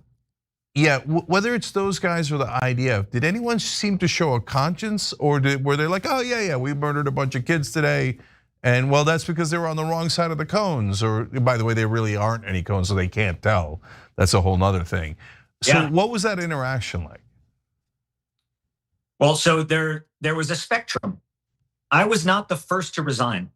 There were others under UG Solutions and Safe Reach Solutions, which were the two companies under the Gaza Humanitarian Foundation in Israel conducting operations in Gaza. Others resigned before me for the same reasons. Others resigned after me for the same reasons. There were some that it did weigh on their conscience, and they disassociated, they compartmentalized and put it in the back of their head. For some of these contractors, contracting is their sole source of income. It's what they do as a profession. So you had this, but then you had the range of folks that were there. So members of the Infidels Motorcycle Club who were there, they were recruited with the advertisement, so to speak, the bumper sticker of, come to the Holy Land. This is a pilgrimage. This is a crusade. The Infidels Motorcycle Club adorned their bodies with tattoos of the Crusader cross and 1095. And for any historians out there, 1095 is the date of the first crusade, when Pope Urban declared that Muslims should be wiped away from the earth and they are vermin and scum. That's what they stand for. That's what they proselytize. They see this as a pilgrimage, as a crusade, and they were there for that reason. You then had members of the IDF. You have members of the IDF, fighting soldiers in the IDF that are citizens of the United States, that go over there and join the IDF to fight for the IDF, who have the vision of, I'm returning to the Holy Land. I'm returning to the motherland to fight the enemy, an unarmed enemy, women and children, killing them with bombs. The IDF don't have the courage and the warfighting capability to go in and clear, so they bomb everything. Anybody can bomb a neighborhood. It doesn't take skill and talent to drop a bomb on a neighborhood. Oh, by the way, when that bomb you're dropping was given to you by another country. Doesn't take a great nation to do that. Yeah, it takes a different kind of nation to do that. That unfortunately has become heartless at this point. So some of them might be doing it for hateful reasons, etc. Israel's doing it. It appears to terrorize the Palestinians, so they leave Gaza or leave certain areas. And by the way, unfortunately, it worked in the sense that Israel now has 53% of Gaza, and it doesn't look like they're ever going to give it up. And so this was never about self-defense, and they proved it by taking half of Gaza for themselves. And now they're talking about building Israeli condos on Palestinian children's graves. And so it's deeply sickening. But tell me about Amir, because I want people to understand that these are real human beings that are being slaughtered. Real human beings, wonderful human beings, who have conscience and who have heart and have dreams and have families, just like us. Every day that I wake up, from driving my kids to school or making my children breakfast or having coffee with my wife, I yearn and am in pain for the people of Gaza, the Palestinians, not only in Gaza, but in the West Bank. On the 28th of May, 2 days after we began initial operations, it was our second, maybe our third, second or third actual distribution operation. And this was at distribution site number 3, which was in southern Khan Yunis. On the site that day, much like with the previous 2 experiences, the Palestinians that get to the site at the end of the rush, when all the food is gone, are women and children typically. Small children, young children. And this young boy named Amir, he had no shoes, tattered clothes, very emaciated. Fingernails you could see were drying and rotten and cracking away because of no protein in his diet, no keratin produced in his body. He was dying. He's dying of starvation. And this young boy, I learned later when I spoke to his mother after his death, that he lived in Khan Yunis in the city, which is a little bit north central, if you will. And his neighborhood was bombed. His father was killed in that airstrike. He was separated from his mother in the evacuation. He was moved to the southern UN encampment in Khan Yunis, which is no longer there. That's been bombed and destroyed and bulldozed. His mother was sent to the Mawasi camp. They were separated. A family took him in. He came to the site that day getting food with his uncle. He and his uncle were separated because of the IDF firing machine gun fire on their way in the morning. He was alone. He had no family, no adult, no elder. This boy was maybe between 8 to 10. Hard to tell with the level of, malnutrition. Young boy, beautiful brown eyes, beautiful smile, and he's picking up meager scraps from the ground, some rice, a little bit of some pasta noodles in a bag, and he's holding them in his hands. This boy doesn't have the ability to cook any of it. That's not a meal. It's nothing for him other than gratitude. And he came up to myself and another contractor who was standing there with me. 2 of us were standing together. And as he approached us, he reached out. The contractor standing next to me, he kisses his hand and holds it to his forehead. And I was told by one of the Palestinians that spoke English that was a sign of respect. He then, as I reached out my hand to him, he kissed my hand. He thanked us. And as he left and looked at us as he walked away, and I walked up with him towards the crowd, and he's kind of talking with me in Arabic, but kind of, just thank you, shukran, shukran. And so thankful. And yet his journey home, where he's got no parents and no family, with no shoes, walking through landmines and destruction and rubble, he said, thank you. And as he left that site, like many before him, and over 2,000 others that died in the same way, he was gunned down by the Israeli occupation forces in their position at the intersection of the exit of Site 3 and the Marag corridor. Gunned down and left for dead, bulldozed and buried, like thousands of others. A young boy who came to get food, who was starving. He's not Hamas. He has no ill intent. A young boy, lost and alone in this world, who still had the heart to say thank you. That's who we're killing. That's who we're bombing.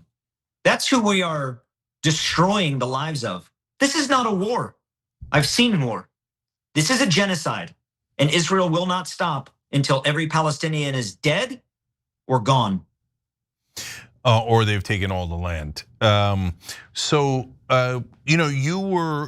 don't allow any reporters in to see their war crimes. It makes sense. If you were committing a genocide, you wouldn't want any reporters documenting either. So that's why we're getting stories from rare people who are inside of Gaza, like yourself, that are Americans that can tell us what's actually happening. You're an eyewitness to a genocide. It's a very rare thing. So in the case of Amir, real quick, did you ever find out why they killed him? What, had he stepped outside of a line or that he didn't know about, or any reason why? It was very clear to me on that day how it happened, and in fact, from what I saw that day on the 28th is what drove me. Then on that day, I went back to our main operation site. I couldn't sleep, couldn't eat, was just distraught, and so I wrote. I think it was about an 11-page document outlining all of the inconsistencies and the problems and the gaps and why this would keep happening if we didn't correct it, specifically for Site 3 because of where it was located on the corridor. What happened was in the IDF soldiers used machine guns, coaxial machine guns from their Merkava tanks to fire at the crowds, at their feet, into the crowd over the head. There's plenty of video of this. In my BBC interview, that interview opens up with a crowd of Palestinians hunked in the ground as bullets fly into them and fly over their head and hit the dirt around them. I filmed that. That's for me. That's real. And as the IDF were shooting into the crowd, as you leave Site 3, there's an intersection. Along Site 3 was a berm that kind of blocks the view of the IDF on the east side of this location. And they opened fire shooting at the crowd. As the crowd that was on the site was leaving, UG Solutions contractors began pepper spray, stun grenades on children, women and children, getting them to leave the site. So there's chaos and they're running, and the IDF are already shooting. And this group runs into this hail of gunfire, this wall of bullets, 7.62 caliber machine gun bullets. And some were hit and went down and crawled away, Some were shot and their bodies were dragged away. Some were shot and dropped to the ground, and if there wasn't somebody with them that knew that they had been killed, they were left there to be bulldozed over afterwards, or their bodies picked up and thrown in trucks and taken to Nasser Hospital, where the surgeons in Nasser Hospital, Americans, Dr. Aziz, an American who lives in Dearborn, Michigan, who I've talked to, has said that the bullet wounds were from IDF machine guns. So when you look at that and you see what's happened, it's intentional. It is intentional. It is a violation of the Geneva Convention, intentional or not, to target and shoot at an unarmed population. And there is not one of these people that was armed. It is a war crime. Yeah, a recent study showed that 60% of the kids that the doctors looked at had intentional shots, sniper shots, chest or head. 60% of the children killed in Gaza, according to that study, sniper shots meant to murder them. I mean, if that's not terrorism, then the word terrorism doesn't mean anything. So it's unreal. I want to ask you last couple of specific questions here. So did the IDF use razor wire, which is banned under the Geneva Conventions, in dealing with folks here? Yeah, so that was one of my initial concerns on the 24th of May during this reconnaissance, if you will. When we got up to the site, I was like, whoa, time out. We can't, one, we can't distribute from these sites because of where they're located. Two, we cannot control movement, obstacles, if you will, with razor wire. And the UG Solutions guys, the other guys that were there, supposedly they have military experience. We're like, oh, there's no difference in that and this. And I'm like, there is. There is barbed wire, concertina wire, and there is razor wire. This is razor wire. Razor wire is specifically banned by the Geneva Conventions and the Fourth Protocol, of which Israel is a signatory to. We are a signatory to. You cannot use razor wire to control the movement of a civilian population to and from humanitarian assistance sites. You cannot. It doesn't say maybe. It doesn't say with an exception. It doesn't say if your president gave you permission to do so. You cannot. We cannot do this. And then You look at weeks later when Bert and Ernie, that's who I call Witkoff and Ambassador Huckabee, went to go visit inside of site number 1, and GHF took this picture of the site. Look how great we're doing. And they took a picture of Palestinians lined up behind razor wire. They document their own war crimes. It's a war crime. They did it, and it's evil. And they're thinking, yeah, I know kids and innocent civilians can get caught up in the razor wire and it's gonna, slice and dice them. But they probably were thinking, Anthony, don't worry, later we're gonna shoot them anyway. So this is the least of the things you're about to see. Yeah. It's like when we make sure that the needles we use when we put someone through lethal injection, that the needles are sterile. Don't worry about the needle being sterile. Death is coming. So yeah, I was like, at first when I was like, this is a big deal. That's why it became clear to me that the use of razor wire, the use of the canalization and the funnelization of human beings into a very small site using razor wire and then shooting at them, not giving enough food. And when they displaced from their home to come and get food, while they're there, their neighborhood's getting bombed. It was all by design. None of what's happening in Israel, or excuse me, in Gaza by Israel is incompetence or inability. It is designed, it is by plan, it is a final solution that was designed in the beginning that is now playing out right under our nose and right in front of our eyes. So speaking of which, so I studied the Srebrenica genocide, which now seems quaint compared to this one, 6,000 killed. But the tactics were hauntingly similar. So in that case, there's convictions and there's no question about it. What they realized into their siege of the Serbs sieging the Muslim population there is that, hey, if we starve them, they'll have to come out for food. And when they come out for food that we're providing them, it'll be easier to kill them.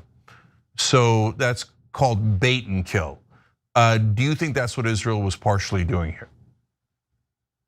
Absolutely. And they've, unfortunately, we in the United States take from their playbook and they take from ours. It's reminiscent of the Indian Removal Act of the 18 and 1900s. It's reminiscent of the Treaty of Dancing Rabbit Creek in the United States, where we destroyed all of their homes and their villages, and it got cold and we said, here's some blankets. I mean, it's horrible. It's what's really evil about this is that we have examples in our recent history, one generation removed. When I was up in DC this week, just got home back to North Carolina, I went to the Holocaust Museum, and as I left, on the Western Wall, there's a giant engraving in the wall, and it says, never forget what you've seen. Well, last time I checked, genocide and Holocaust don't belong to one specific group. What's happening is a genocide. This is a modern day Holocaust, and I will not forget what I have seen, and neither will the world. And it's time to wake up. They are taking out of our playbook, and we are learning from their playbook. And you know what we're learning from the Israelis? We're learning what to do in Portland, Oregon. We're learning what to do in Chicago, Illinois. We're learning what to do in Washington, D.C. And it's coming to a neighborhood near you. Mark my words.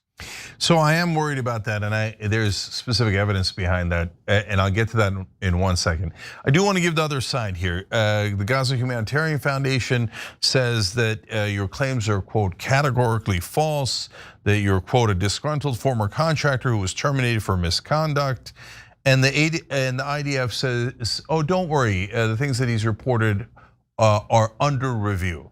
So how do you respond to the GHF and to the IDF?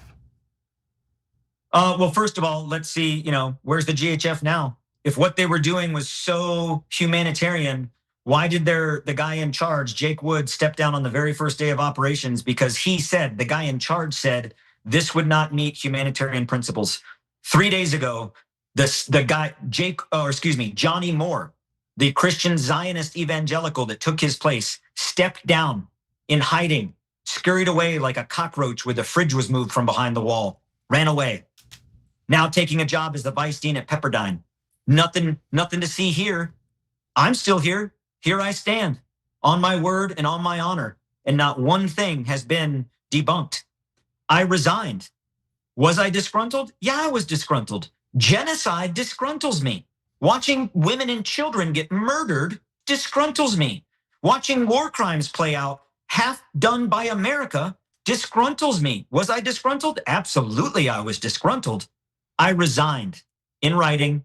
There's proof.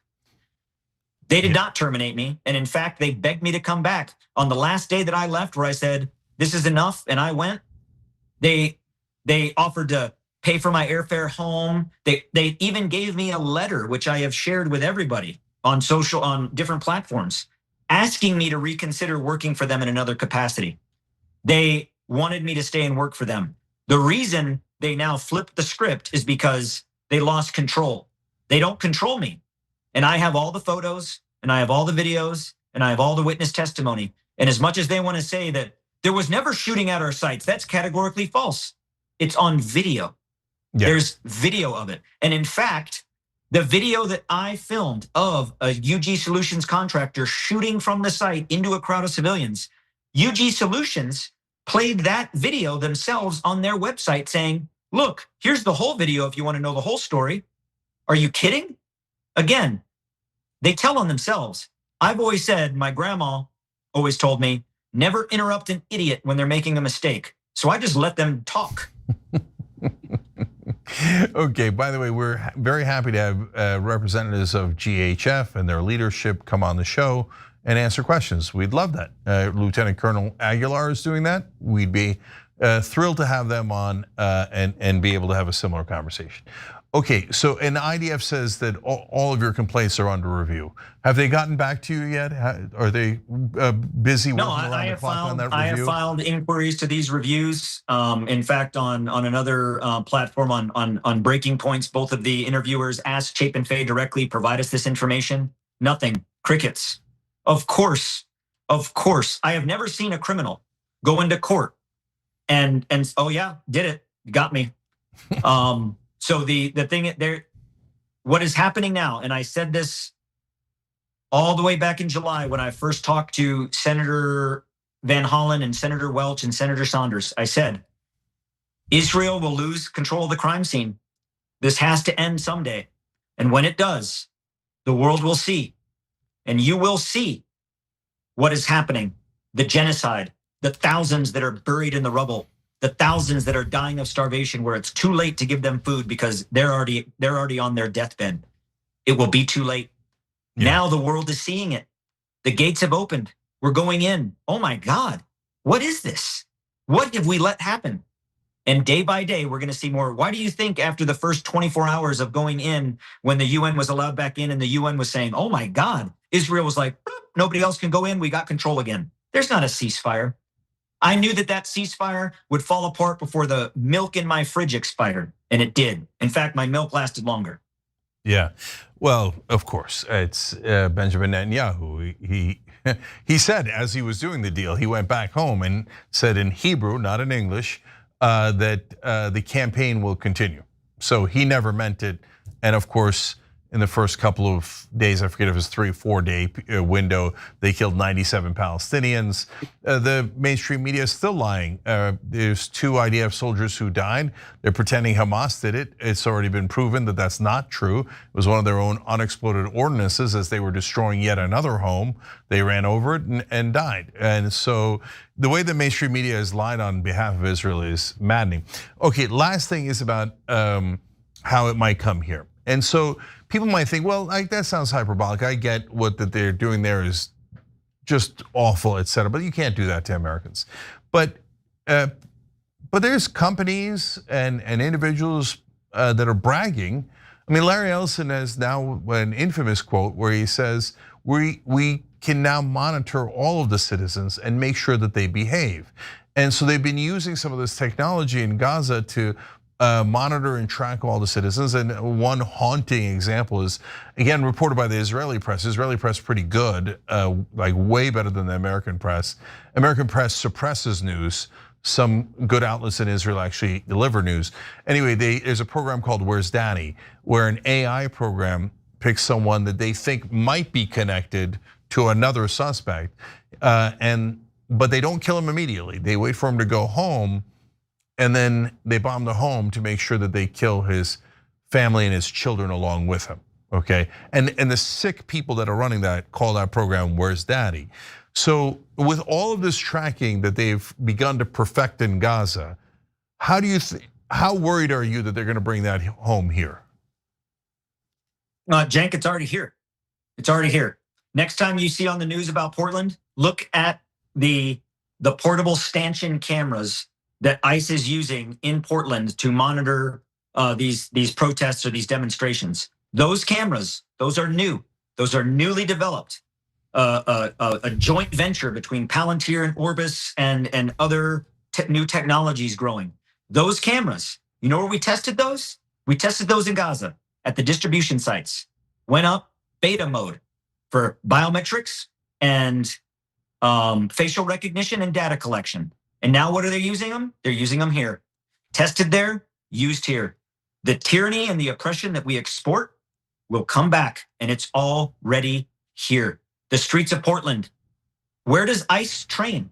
The elite units within ICE and the DEA train with the Israeli Gendarmerie, their internal police force, part of the Israeli Defense Force, but their civil defense force, trains with them. That's a fact. You can look that up. The Illinois National Guard. What's in Illinois? Chicago. The Illinois National Guard trains with the Israeli Defense Forces. They are a sister unit as part of the Wales Initiative Fund global partnership. They train there, they train with them. Where do we want to take this next? Chicago. It's not a coincidence, people. Connect the dots. Next time you're in Washington, D.C., go to the corner of down in the Capitol across from the Longworth building and look. You'll see them all over the place. This one in particular. There's a little mobile stand, little generator with a stand, lights, and there's a camera on it. That's a new designed camera. That is an AI biometric enrollment device camera. You walk by, it's collecting your data.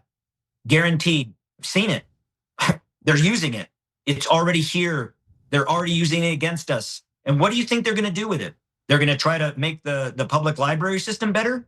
No, they're going to oppress us, and it's coming. Yeah, that extreme crowd control perfected in Gaza, now coming to a street near you. By the way, I thought it was super weird that Pete Hegseth wrote in his book that there should be IDF soldiers here in America. And now you're explaining they're already here and training with some of our National Guard. And that is enormously strange for the defense secretary to have talked about bringing IDF soldiers to America. And then all of a sudden he becomes defense secretary and then here they are. I don't know, it's haunting and it's strange. A lot of things you said today, unfortunately, are haunting, but like the line about how a genocide disgruntles me. But I want to thank you, brother, for having moral courage, for knowing what it means to be an American and what our principles and our Constitution and our ideas stand for, and having the courage to dissent and to say no. I object. I object to a genocide. I object to America doing this. I can't thank you enough for it. I thank you for your voice and for your courage, and for Anna and for your platform. You are modern day heroes in fighting against the massive legacy media, which is coming down, by the way. It doesn't matter how much money they pump into it. Americans aren't stupid. We're starting to see through it. Platforms like yours are what will save America. So thank you for your courage and for your voice. It's always an honor to talk with you. Thank you, brother. It's nothing compared to what you've done. I appreciate you so much. Retired Lieutenant Colonel Anthony Aguilar, American hero. We appreciate you. Thank you. Thank you. All right, guys. So amazing, fascinating interview. I wish he hadn't seen those things, but thank God there's at least an eyewitness to it. All right, we're gonna go to the members only bonus episode now. I'm gonna tell you an ironic story about my childhood and guns and knives. A fun little story. All right, so our members sustain us. If you can, be a member and you get a little extra story time along with it and all of our content. So hit the join button below on YouTube or tyt.com/join. We'll see you there.